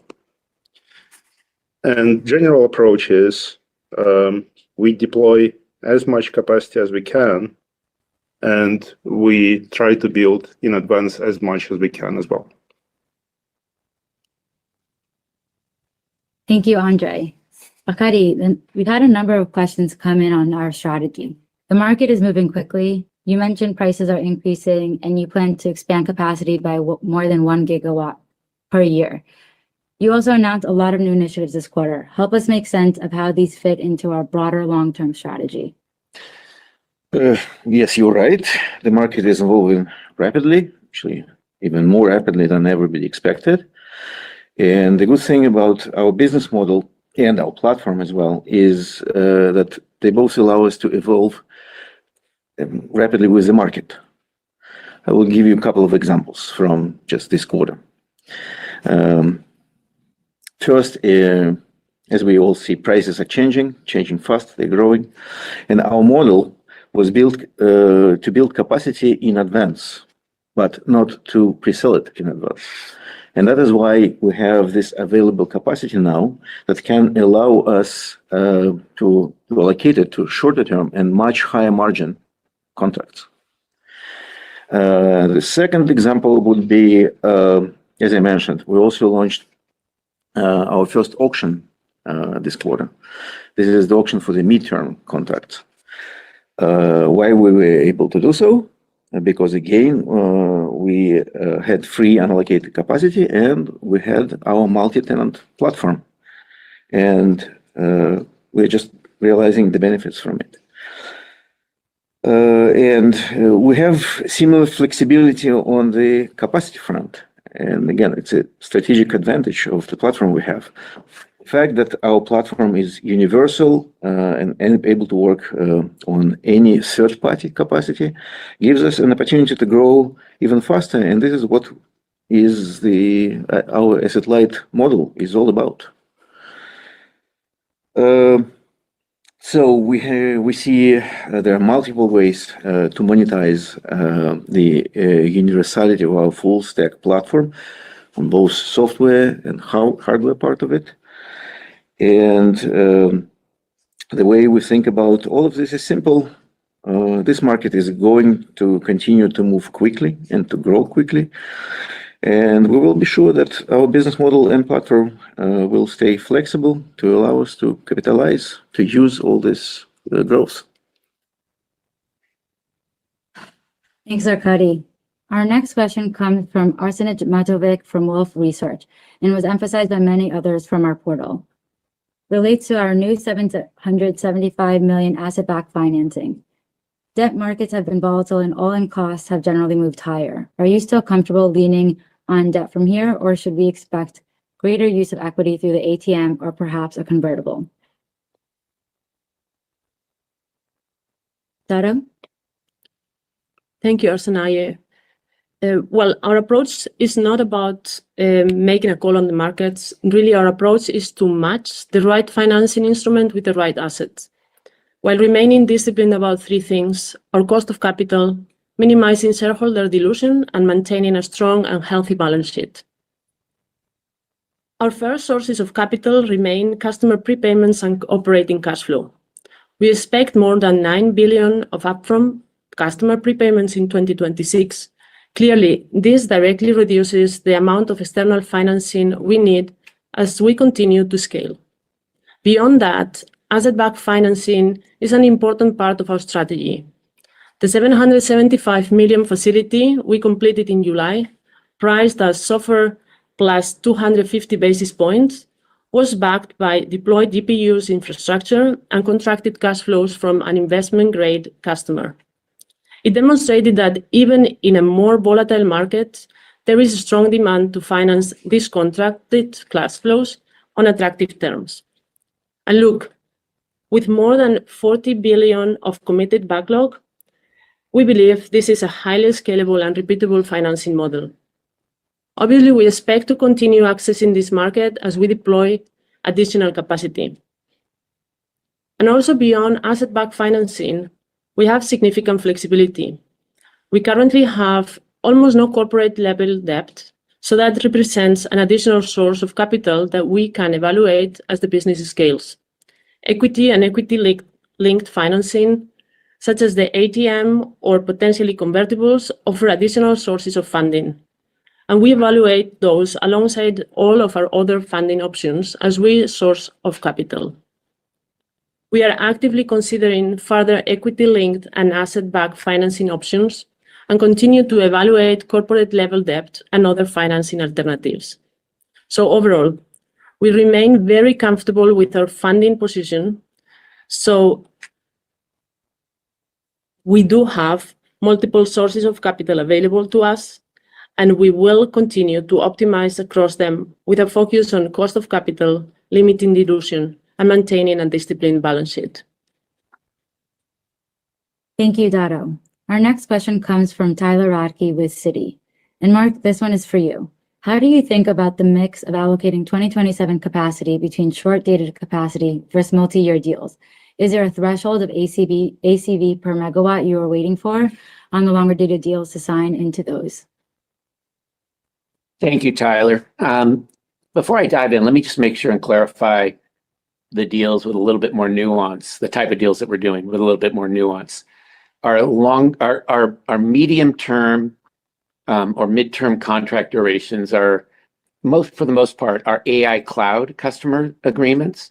And that's our core of our business. And that's where we're locking in strong unit economics with some of the world's most ambitious AI companies.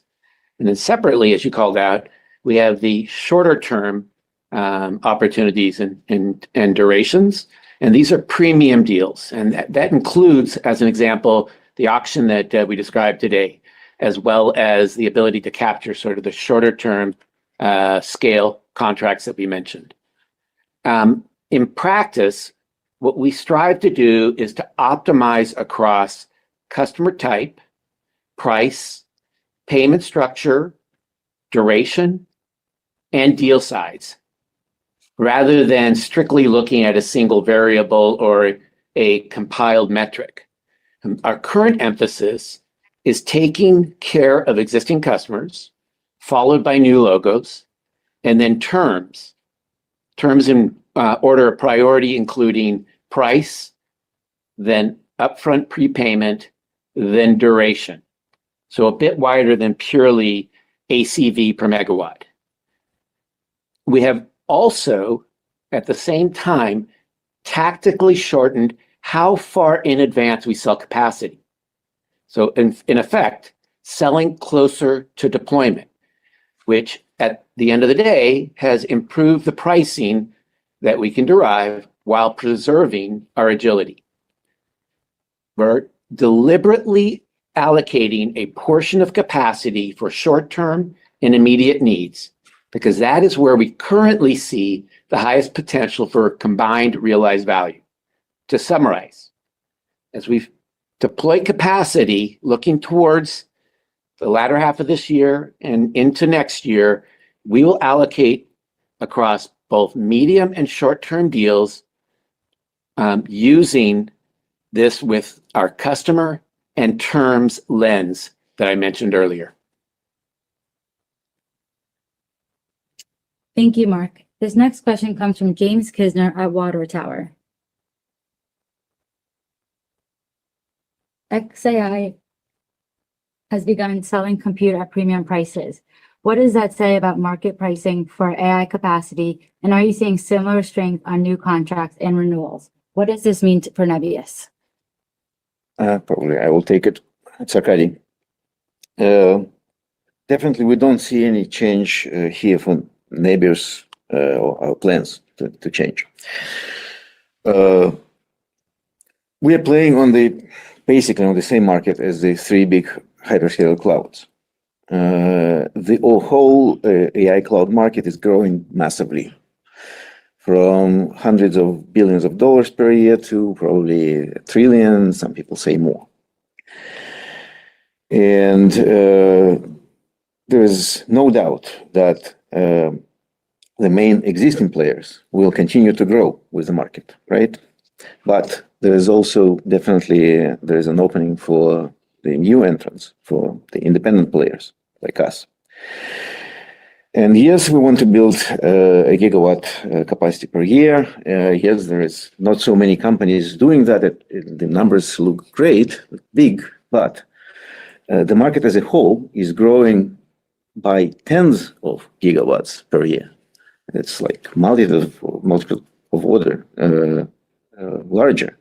And the hyperscalers are those who build a lot of this, but even them, they definitely cannot build all of it.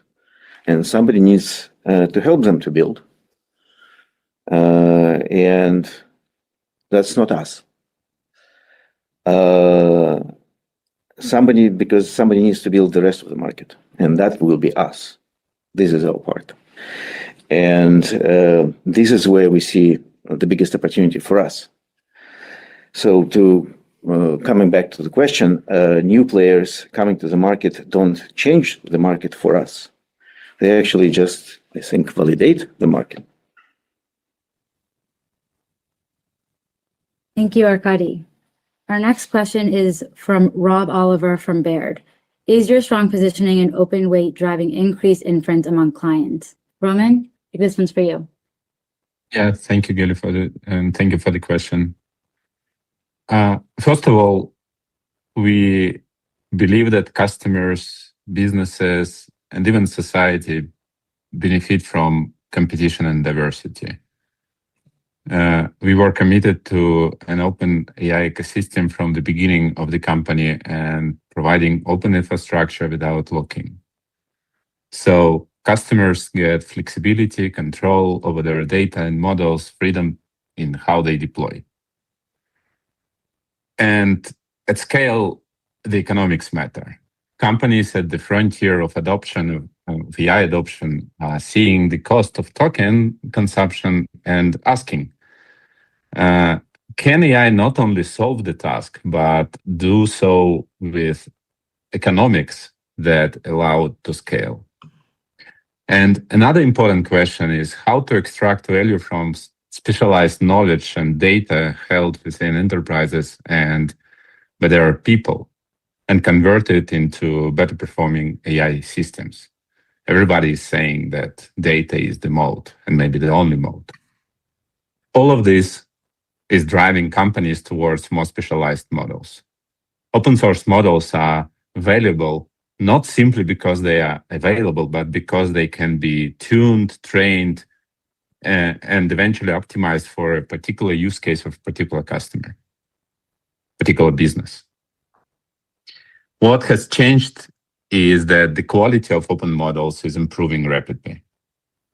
At the same time, the industry is moving toward the flexibility and control that we built from the start.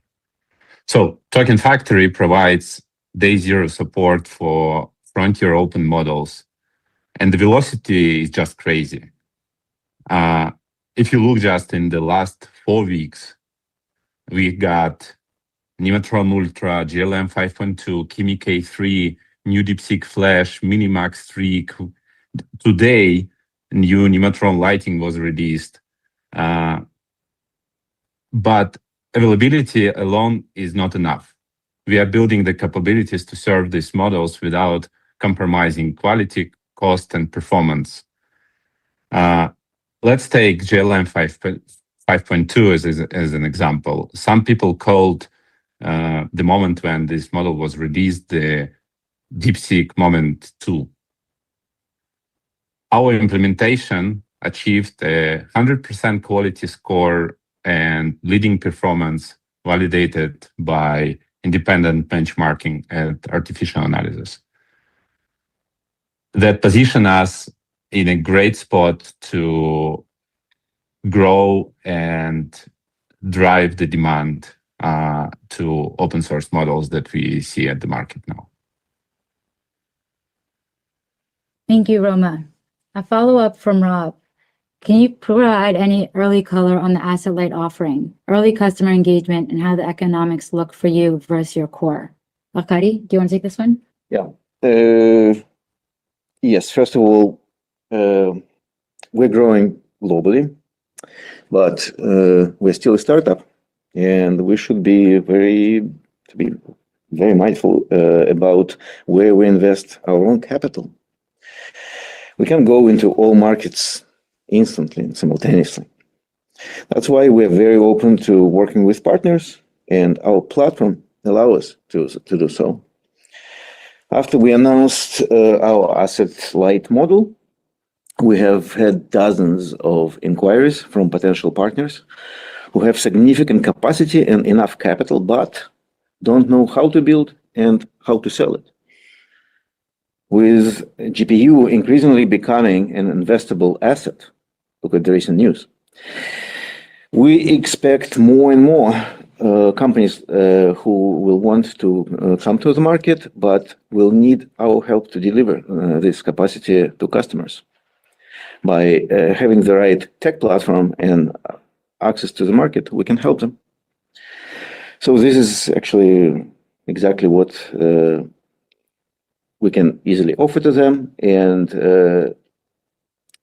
that's why this asset-light model. The model is still in very early stage, but we are very much encouraged by early signs and think that it has a great potential. Thank you, Arkady. Our next question is from Ryan Launtis from Morgan Stanley. Dado, you've said you could sell your entire 2027 capacity today. How should investors frame 2027 across capacity, pricing, and revenue? And when will you formalize an outlook? Thank you, Ryan. This is probably one of the more interesting questions for investors on this call. You should expect the deals we closed in this quarter with more than 20 million per megawatt deals and less than 2-year payback period to start coming online from late Q4 and onwards. This can serve as the baseline for pricing early next year, as we could have sold out our planned capacity already today. However, we are choosing not to do so, reflecting our confidence with respect to future pricing dynamics. But also capacity, obviously, is a major part of this equation. And we are going to deploy significantly more capacity in 2027 than what we have already done in 26 and what we are going to do still in 26. The dynamics we expect across both capacity and pricing make us extremely excited about 2027, although we will provide a formal guidance later this year. And don't forget that in addition, we expect our asset-light model, along with high-value services such as agentic and inference solutions, to contribute an increasing share of revenue while supporting even higher margins.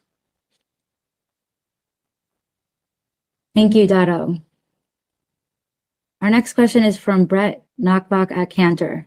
Do we still expect to end the year with 800 megawatt to 1 gigawatt?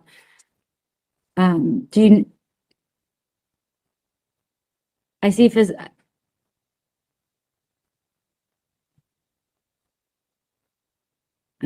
Andre, do you want to take that for us? Yeah, absolutely. Yes, we still expect to meet this guidance from 800 megawatts to 1 gigawatt of connected power this year. And also there was a part about the Vineland included in 2027. No, the Vineland is the part of 2026 capacity and connected power. What I wanted to say is that connected power represents the data centers, and there are a few steps coming from the data centers to the revenues. You have to commission the data center, build the network, build the clusters, deploy the platform, then onboarding the customers, and then the revenue generation starts. So that takes a few months, and depending also on the generation change of the GPUs probably. And so there's a gap between the connected power and the revenues coming. And in terms of our guidance from 800 to 1 gigawatt, yes, that's more or less, that's true about the connected, but I would think that about being active throughout the first half of 2027.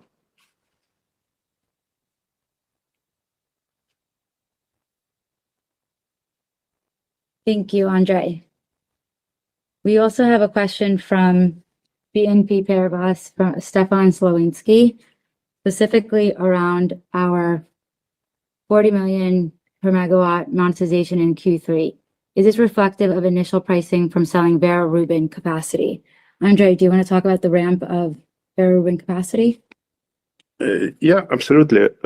So we have Vera Rubins in our labs for quite a while already, and we already are getting the results, the expected results with the Vera Rubins. So first of all, I wanted to mention that step between the Grace Blackwells and Vera Rubins is somewhat easier from the technical perspective than step from the previous generations to the Grace Blackwells. And we expect to start deploying the Vera Rubins late this year or early next year and continue throughout the full next year. Yeah, and to the first part of that question, and we're getting a lot of questions from the portal on our new go-to-market motions. So Mark, I think that will be a good topic for you. We piloted both a capacity auction and short-term scaled training deals since quarter end. Walk us through the strategy behind these motions, what they told you about pricing, and are they still take or pay?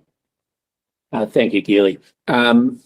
by now, I think we can all agree that the market is incredibly dynamic and moving rapidly. And we're constantly looking for ways to discern signal and understanding in order to deliver a better and more complete understanding of our take or pay business. Now, we launch these initiatives to first and foremost learn and validate while building our customer relationships in a disciplined way. What we described earlier as short-term scale training capacity deals are specifically customers that are looking for dedicated scale, in this case, GB300 clusters, for 3 to 6 month engagements at a premium. These customers have specific requirements like time-boxed, large-scale training runs ahead of a model release or reinforcement learning post-training sprints. In the model world, we hear over and over again, weeks matter, and so does access to reliable, performant AI compute. These customers are willing to pay for speed and certainty for a controlled span of time. Now, on the other hand, the auction is all about clear price discovery. In today's environment, the price in the market can change literally as we move through a sales cycle. The challenge is to get a solid gauge on the fair value of our offering at any moment in time. The standard reference points, competitor pricing, analyst opinions, and even prediction markets are all over the place. In a market where we have several buyers for every GPU, we let the market tell us directly. The auction result was a price 15% higher than we've ever seen before, and 20% higher than our pipeline for Blackwells. Also, the winning bidder is thrilled with the experience. They called out specifically the combination of validated pricing and the certainty of access to the compute they need. Also, they told us they plan to participate in future rounds. So what you should take away is that these are both customer value confirming and independently lucrative. We are using a small portion of our overall capacity to drive price discovery and value validating initiatives. And these will help us to evaluate our capacity and the market as we move into 27.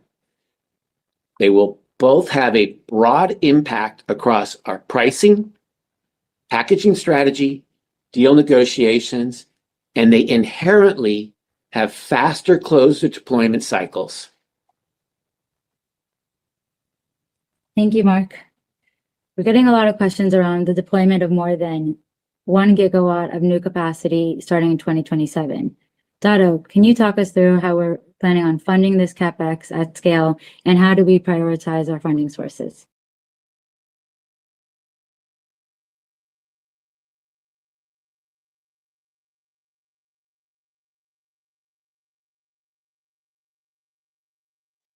Thanks, Dado. Absolutely. So what is important to understand is actually that we have multiple pools of capital available to fund our growth, and we are very comfortable with our ability to finance the capacity we plan to deploy in 2027 and actually beyond. Clearly, the first source is operating cash flow. We are already generating positive operating cash flow and expect this to increase meaningfully as the business scales. Then we have our customer prepayments. The terms we secured in Q2 cover approximately 50 to 60% of associated CapEx. But going forward, one of our objectives is to increase this coverage even further. Third, our long-term contracts with investment-grade customers give us a very strong base to raise asset-backed financing on attractive terms. We currently have approximately 40 billion of committed backlog that we can borrow against, and we began utilizing this source of financing already in Q2. But beyond that, we have additional flexibility through corporate level debt and equity-like financing, which we have not yet meaningfully tapped. We will continue to balance these sources in a disciplined way to maintain a strong balance sheet as we scale. But we also see financing opportunities that are additional to those emerging around GPUs as an asset class. We have seen increasingly activity in an interest in financing GPUs as standalone assets, and we are strong believers in the potential of this market. Over time, this could provide us with another attractive source of funding. Overall, we are really very comfortable with our balance sheet today and confident in our ability to finance our growth in 2027 and beyond through this diversified funding strategy while maintaining financial discipline. Thank you, Dado. The next question is from one of our investors on the portal. Roma, what are we seeing in the market around token maxing, and is that having an impact on usage or adoption of Token Factory and Tavily?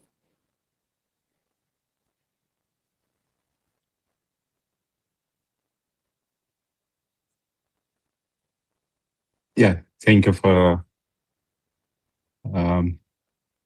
the question.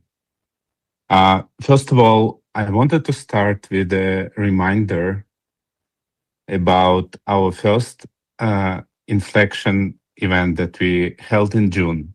And probably that was the first time when we publicly described our product strategy, where we built layer by layer the AI cloud to meet developers where they need us, from scaled bare metal infrastructure to the agentic layers. And the obvious trend is that AI systems are moving into the production. Coding is the most visible example, but this is not limited to coding. We see long horizon agentic workflows in financial services, such as use cases at Revolut and MasterCard, e-commerce applications improving the customer experience and process, and Shopify, and many more.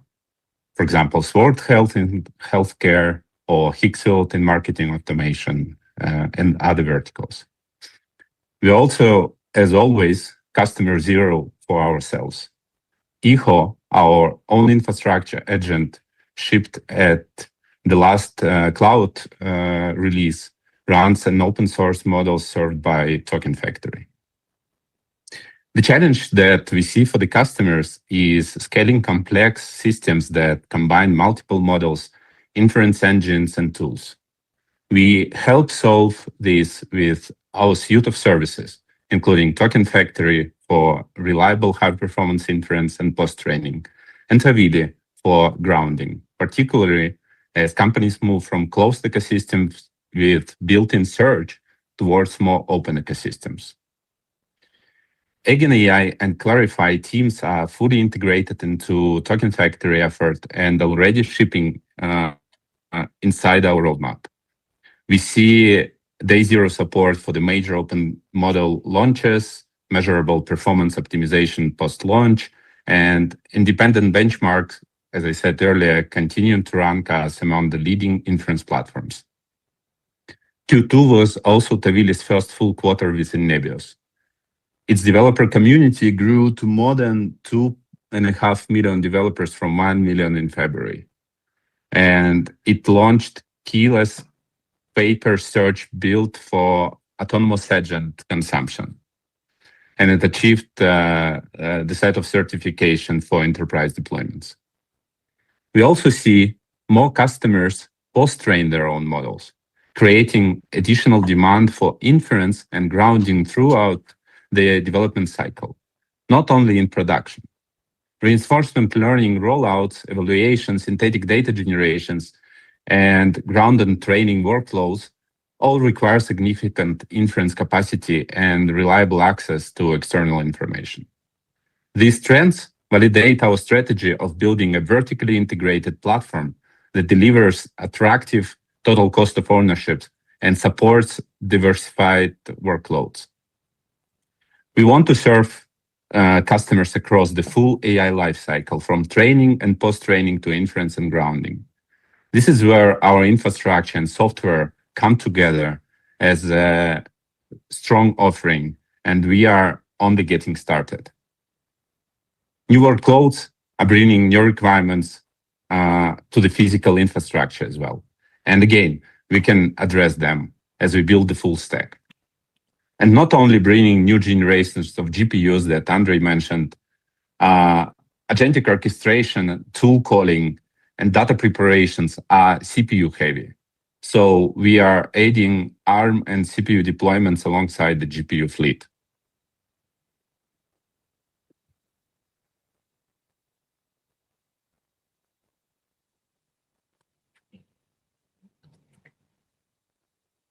Thank you. And that concludes our earnings call for today. This concludes today's call. Thank you everyone for joining. You may now disconnect.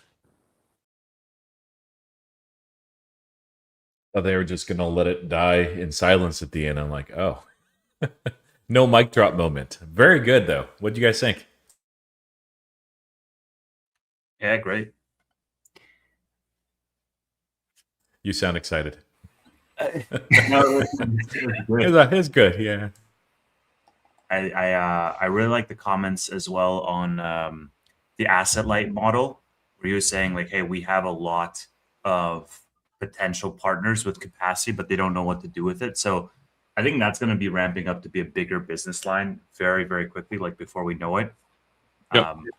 Obviously, the 40 to 50 million, I think, is like the headline for megawatt for shorter term deals. And he said that we already have we just signed a recent deal at that price point as well, which is interesting. I have a feeling it's got to be Google.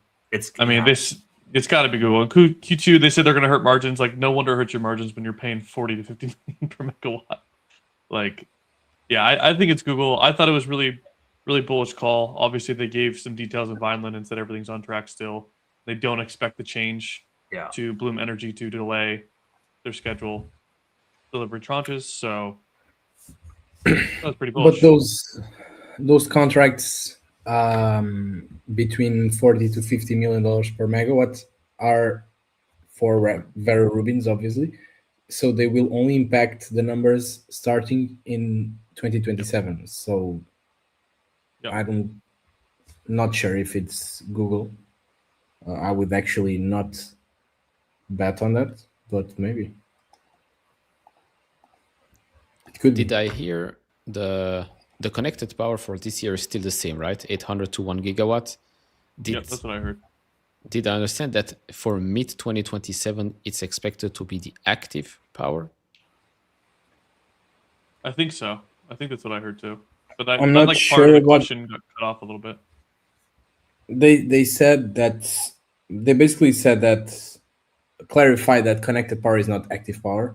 So we shouldn't close the year with that range in terms of active power, but that's all of that connected power will be active during 2027. Yes, they said. Yeah, so the 800 to 1 gigawatts, that's more true about the connected power for this year, but that's what he says here. But I would think that about being active in throughout the first half of 2027. Yeah. Okay. It seems like 2027 is just going to be a crazy year for them. Yeah, 2027 is going to be the guidance. I don't even, because they're 20 million per megawatt now they're getting for their deals, an average yield of 20 million per megawatt. Like, it's going to be nuts. They kept capex the same, right? 2025. They didn't. They just as I expected. And actually, if they say we're going to close the first half of 2027 with between 800 megawatts and 1 gigawatt of active power, if we do the math, like maybe the Microsoft and the Meta contracts are like maybe 500 megawatts, not sure. Let's put it at 12-13 million dollars per megawatt. Then the other capacity, I would say at least maybe 20 to 25, maybe even more. I'm trying to be a bit conservative because of the Vera Rubin deals. That would mean ending the first half of 2027 with at least like 16-17 billion dollars in ARR, something like that. Yeah. And this lines up to what Mark said when he said tens of billions of revenue or tens of billions of revenue as a conversation for the next 2027. He did like an interview. saying they expect tens of billions, which he probably, I'm assuming is ARR, but if they keep these rates up, like, yeah, we could be seeing 20 billion of ARR by mid next year. So yeah, they should close the year at well above $20 billion in ARR. Yeah, I would agree. You're muted, Roy. You're muted, Roy. Did anything shift positively or negatively with your investment thesis and Nebius for any of you guys? Or is it just shifted positively? like I did not expect these type of rates this quickly. The and payback the 40 period. to 50, in the payback period, yes, the payback That's period huge. too. The 40 to 50 million, it's kind of what SpaceX said. So it's not, I mean, it's obviously very nice that they are already signing deals like this, but we knew it was a possibility. But the payback period on the contract signed in this quarter of, like they said in the inflection event, that the bare metal deals had a payback period of maximum 3 years, and that the AI cloud well under that, so like much higher margins. But 1 year and 10 months, it really makes a huge difference for the ROIC. So yeah, to me, that and was even the main part of the. Yeah, and also their deal saw an average yield of more than 20 million per megawatt. That's more bullish than I expected. For Q2 of this year, I was expecting 20 million per megawatt later, not this early. So that was really bullish for me as well. What about for you, Neil, or Tevis? I mean, I'm not getting bearish after this, right? It's. I mean, it just gets better and better. So I'm just very excited to see what's going to happen in 2027. Like this is acceleration in growth. Yeah, and especially like once they announce 2027 guidance as well next quarter, like I think They said they're going to do it, right? Yeah, they said later this year, which I assume would be later Q3. this year. So later this year has to be in next quarter because the Q4 call is next year. So. Exactly. Or just December 31st. Like, hey, let's send out a Happy New Year. It's gonna be a good one, yeah. But it was interesting because Arkady said when he was talking about the 40 to 50 million, he said, and some are even higher than this. So I expect that number is actually going to increase even more, which is kind of baffling to think about, especially because like on one hand, CoreWeave is saying like, hey, we're still selling, what was it, the A100s. And then on the other hand, they're saying 40 to 50 million per megawatt as a result of all this staggering demand for shorter term contracts. And like you put those two things together with their depreciation schedule of 5 years, like this is going to be like just a money printer for the business as they scale to more data centers in 2027. It's just going to be baffling. And the ARR range can be between 20 to 35 billion dollars. Like it's crazy. Yeah. Their entire market cap right now is $50 billion. Yeah. No, I was telling you guys, and I'll just say it for the chat too. Like I given this report, I can't see a single credible bear case. It's not like just a whole thing against data centers, not just Nebius. Like I just don't. You can quibble and say, well, maybe the price is a little bit rich for like right now, but like you said, Tevis, 50 billion market cap, zoom out a few years, it's going higher. Almost certainly. I mean, there's no guarantees in the market, but it's tough to see it any other way. Yeah, they're really probably going to be doing their ARR market cap right now in 2028. Like that's 18 months away. We're talking they're going to be probably doing 40 to 50 billion in ARR. Like, what are we talking about here? And I think what Tevis said about the Vera Rubins, like only CoreWeave and Nebius are trying to get these live, so they can just like they did with the auction and just it's going to be a bidding war. Yeah, and they said for the auction it was 15% higher than their highest price. Yeah. It's like 15% above their previous record. Like, and that's it's only going to be higher. The customer who won the auction. The customer who won the auction wants to go in for the next auction. They said this as well. Yeah, so it's just we're probably going to be like 60, 70, 80 million a megawatt. They don't mind paying more. Well, yeah, that's the thing with like SpaceX entering this in the comments of like, hey, we're just Nebius, and that they expect to receive a large amount of Vera Rubin. Who else is getting Vera Rubin? I mean, like there's some going to Microsoft, but they're using it internally. SpaceX, Nebius, CoreWeave. That's it. Like obviously down the road, others are getting them too, but those are the top of the supply chain right now. Yep. And they're like, it would be one thing if you're like, oh, well, it's a short term, it's not going to be like this in a few years. Well, we don't know that for sure. You're probably right, but when the payoff period is like a year and a half, I mean, like, what are you talking about? It's right. It's free. Oh my goodness, it's ridiculous. And that payoff period, I think, is going to contract even further as we extend to 27 and beyond. Right, the price that they're going to command with the megawatt, the millions per megawatt is going to increase. Their flexibility. I mean, prepayments now is like the standard. Like, I just think overall, it's just going to get a way better profile. Yeah. They said they're averaging, what, 60 to 70% prepayment on contracts? Is that what, I don't know if you guys, is that what they said? Something like that. I think they said over half. Yeah. Overall, though, it's a really good quarter. I feel like I heard everything I wanted to hear. I was hoping they would announce like an asset light model partner. I thought that'd be kind of cool, but maybe they're saving that for when it's more, another few quarters of the pipeline. But overall, I heard everything I wanted to hear, and more than what I wanted to hear and expected. So really bullish quarter for me. I mean, didn't SpaceX say that their buyback period, or they're seeing the buyback period at under a year or at a year or something like that? So yeah. SpaceX? Yeah. SpaceX AI, whatever. What do we think their capex is going to be for 27? Like what they announced? Oh man, Nebius? Yeah, like double 50 billion. Yeah, I was gonna say double what they did this year. That's crazy. Probably their market cap right now and capex next year. Which is super bearish, right? Yeah, very bearish when the payback period is a year and a half. Very, very bearish. Yeah. Stop building. Come on. Enough is enough. Pay dividends. That's what Martin Shkreli thinks. Yeah. Yeah, seriously, at this point. Give me a fat dividend. Cool. I bet.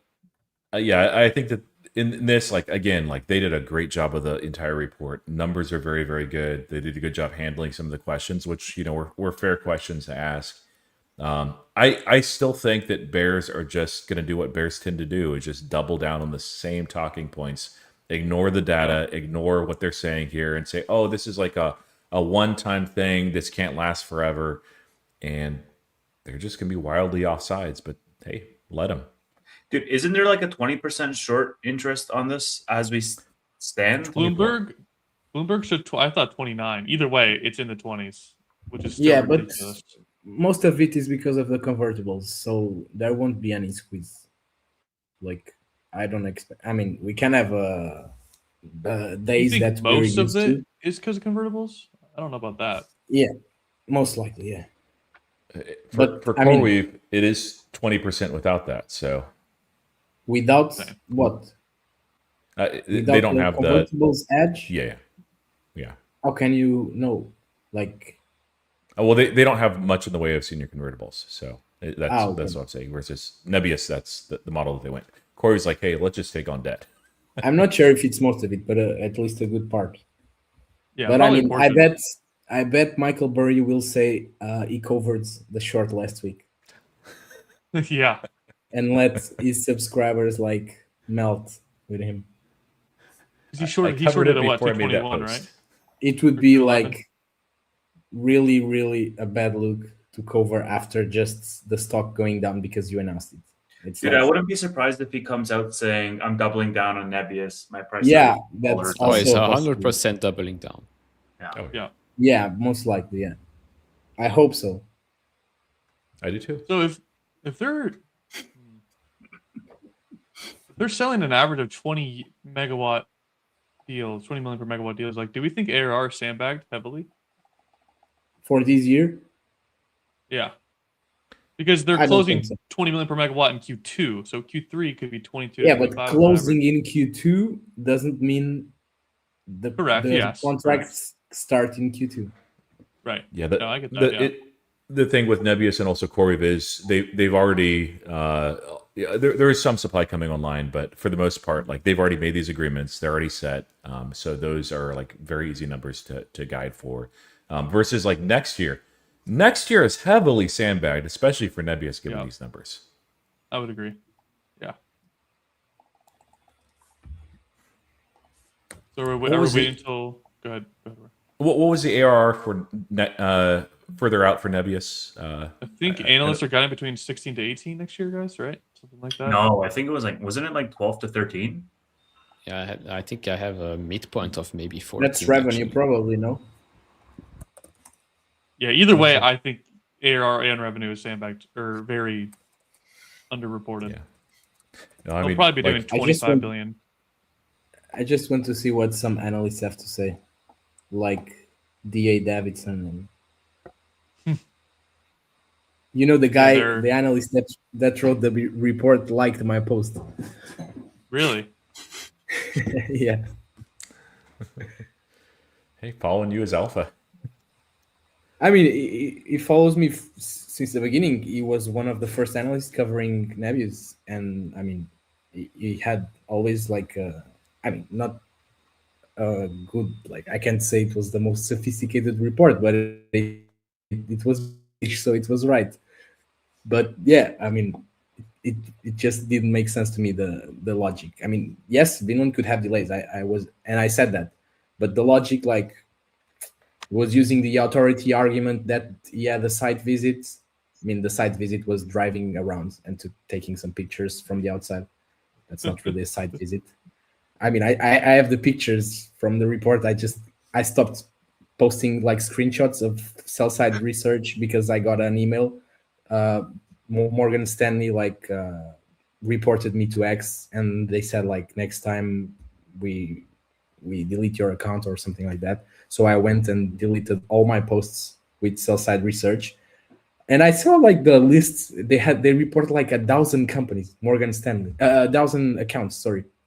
So I didn't post the images, but I mean the photos are really like 200 meters away from the building. Like you can't say if it's going to get a delay. I based see on a that. wall. Yeah, it's like you just can't. I tried to show to some people that like even understand the infrastructure better than me, and they said, I mean, I have no idea if they're going to get a delay. This is just like even Unterbrook did a better job with the drone footage, like to see the bloom cells.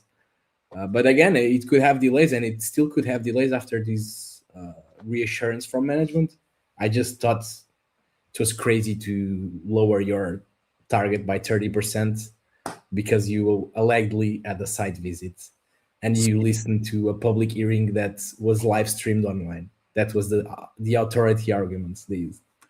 Speaking of Morgan Stanley, who do we think this large US-based quant trading firm is? And like, how would that firm not be pumping this right now if they're working with them?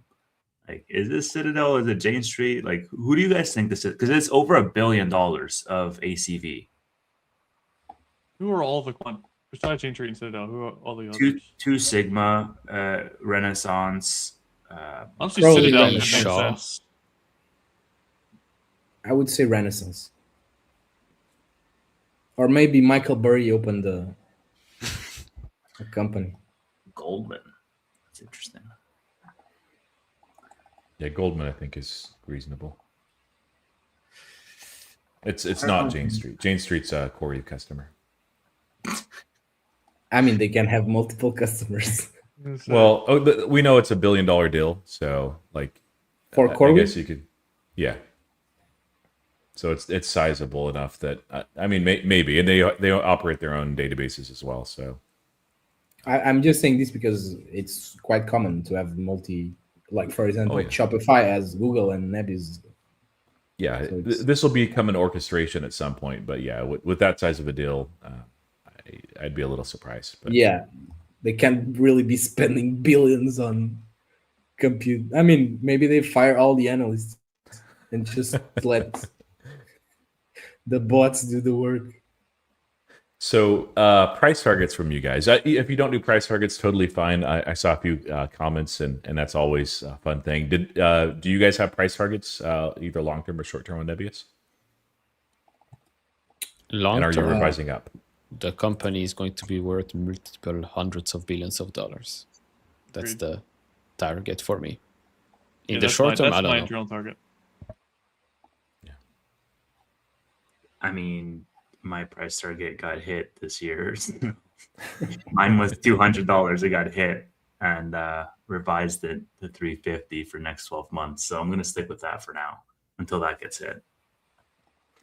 It would have been more fun if you just kept it at 200, and then you could just be called Bear on Nebius. Yeah, it's like $7 away, guys. Well, I don't have really a price target, but I think we should see above $300, which means an all-time high, like in the next couple of quarters. And all of this is without any ClickHouse IPO, whatever, just purely in Nebius's business. And 3 months from now, we could just get them to say, oh, ARR 20 to $25 billion. Like, Yeah, actually about ClickHouse, I think we should hear about it soon. Like they should be raising more capital soon, because they really like increased the AI spend by, I think the CEO said, by 60% since the beginning of the year, something like that. 60x. 60x. So they're, a little bit I mean, different. it's normal to burn capital, so they need more capital. So I wouldn't be surprised if we see like in actually like very soon a valuation of like $30 billion plus for ClickHouse. Like when I was at Nebius Inflection, I spoke with a lot of people, and out of nowhere, I didn't even know it was, but what was the company that pumped really hard? They had a deal with Corey, Backblaze. You guys heard of it? Yeah. Like I was talking with the CEO for like a long time, and I didn't even know it was their CEO. And the guy just told me, like last week or last month, I don't know, whatever. I went to like one of the most famous VC conferences, and I never saw such consensus around the company like I saw with ClickHouse. Everyone is crazy with ClickHouse and says like it's going to be the next Snowflake and whatever. And he was like, "Oh, do you really believe in ClickHouse?" And I said, I mean, I'm not an engineer, so what I know is not as important and technical as what he heard in the VC conference and whatever. But I said like, yeah, retail investors in Nebius are really bullish on ClickHouse because the data points to it potentially being like a really huge company, and that will be like, it could be tens of billions for Nebius. Maybe not tens of billions, but more than $10 billion in free funding. I would agree. Which is a lot.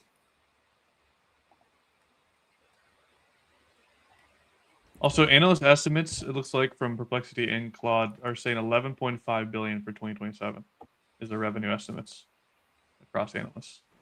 Yeah, revenue. ARR we revenue. don't get. Correct. Yeah.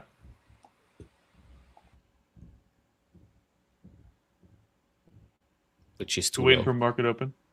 It is too low, I agree. I mean, it's in 5 minutes, so we might as well. Yeah, 5 minutes. Yeah, CPI coming in even was really nice for the market. A lot of names added a little bit of momentum too, including ours, Nebius and CoreWeave here. So, yeah.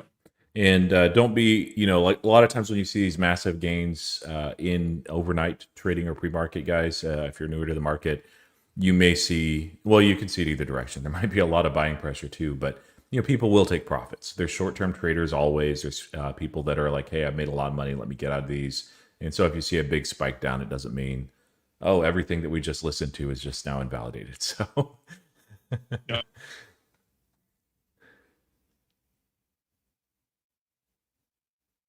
What a quarter, man.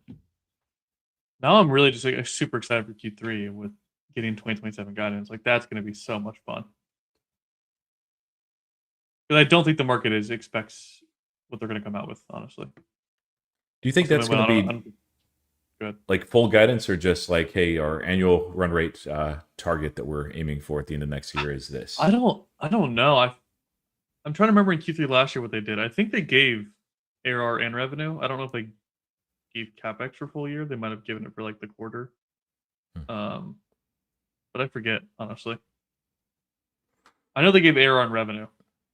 I don't think they ever really gave EBITDA. Maybe they did. I could be wrong. And the most we will get is probably in 2 quarters from like in Q4. So start of 2027 is probably where we get the full package, but hopefully we get something for calendar 27 in Q3. Yeah. While we're waiting on market to open up, with your permission, Tevis, I'll shout out a stream that it's tomorrow. Is that okay? Yeah, I mean, go for it. Okay. Yeah, we're doing, Nate and I, of course, are doing the Data Center Monthly. We moved it up a little bit this month because of these 2 earnings calls. So Jose is our guest. He is, of course, a big CoreWeave bull, also an Iron bull. Nate, big Nebius bull. You know, I like them all, but I especially love CoreWeave. So we'll talk about these earnings calls there. We'll go over macro stuff. We're going to talk about what the bears are saying, these massive capital raises and everything. But yeah, it should be a really fun time. So 7 p.m. Eastern time tomorrow night. If you guys don't follow Roy and Nate, their handles are right below. Go follow them. Data Center Monthly is a great show. So you do Data Center Monthly and Data Center Weekly now? Yes, yeah. I've decided to not do. Yeah, daily. It's funny. I've actually considered doing daily, but at this point, I mean, there's enough news. There actually is. Yeah. But no, like I've decided just to keep my sanity and like to control kind of the time that I'm spending with this, especially like during earnings season. It's so much. It's exciting. It's awesome though. I don't do the weekly when we do the monthly. So it's basically in lieu, and then Nate and I, and always with a guest. So at some point, Neil and Manuel, we already talked about you guys. We're like, in future months, we're like, we might have to have a weekend show just because it'll be a better time for you guys rather than, I don't know what time that is in the morning, but it's like 3 a.m. or something. Kevin At what time do you usually do? 7 p.m. Eastern, which is, I think it's 1 a.m. for me, and it's midnight for you. Yeah, so we this will be just the 3rd one of these Data Center Monthly. So we're flexible moving around. We already talked about maybe doing a Saturday show in a future month when we're inviting you gentlemen on. All right, we're about to go live. Market opens in a few seconds. Kevin says, "Got to go to work." I don't know why you have to do that today, but yeah, sure. Aren't you retired if you're a Nebius shareholder? Exactly. I mean, Nate, are you quitting your McDonald's job? Actually, I'm about to make a post about it probably. make a post that you just bought the franchise. Like you now own the whole thing. I bought the Midwest region of McDonald's now. It's okay. We're kind of, if you look at the daily chart, we're at resistance here. When are you a TA guy? When have you become a TA guy? I didn't know that. I learned with Burryman. Oh, dude, if we break out of this, it's gonna be. I'm correct, right? Not winning. Selling off hard. Yeah, I think we're going to end the day at flat. Flat. The day flat. Yeah. For Nebius is at 109. I don't think it's impossible, but I was joking. Okay. It's like if CPI came in red hot, maybe, but yeah. But we've been seeing a lot of AI stocks with great news in the pre-market pumping and then like correcting. But I don't think it will happen with CoreWeave and Nebius. And we'll see. Like Riot yesterday with the Anthropic deal, they were up like 25%, whatever, and they closed like flat or even red. I don't know. Let me check. Bro, if Nebius goes red, I'm gonna buy a lot more Nebius. Yeah. And like Michael Burry will probably write a post soon to try to save his ass. And the lunatics will follow him. And then like in 2030 we'll have another movie. Instead of the big short is the dump short. I'm seeing it all. I just Yeah, think it's insane the Nebius- fact that he can just say he's shorting something and it drops 15%. He could just trim right there. Oh. Like, Yeah, that's what I they mean, all usually do. Markets are efficient, man. Yeah, If Barry Nebius has says it's gained a short, Nebius has gained 26 Palantirs today, and Corv is up 20. So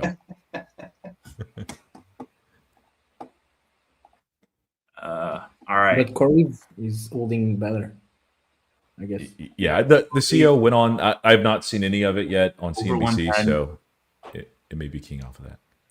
Plus, analysts had time enough to write their notes and do upgrades and stuff. So I Nebius, also feel it like was- yeah, and sentiment on Corby I feel like was just worse in general. Look at this, man. It's So- just like on an island up here. Wow. let's not fill that gap. Let's just keep going. Yeah, exactly. It'll probably fill at some point. Like these are so volatile. Like it doesn't go up or down in a straight line for long. But I can close all of my puts and my covered calls, and Oh, we're good. Bloom Energy is also pumping, maybe because of Nebius. Should because of Nebius. Wow, Bloom is up higher than Nebius is. What is Yeah, this? it's up 16%. I mean, like with Vineland being on track and then switching to Bloom, and that seeming like it's going well, it would seem to invalidate or at least very much weaken that bear talking point on the Scandium, just the sourcing of it. So, yeah. All right, I think we should wrap there. What do you guys think? Yep. Yeah, I'm good to wrap. Yeah, I need to have lunch. Thank you, everybody, for joining us this morning or afternoon or evening, I guess, depending where you're from. Congrats to Nebius investors. Follow everybody. Their handles are attached.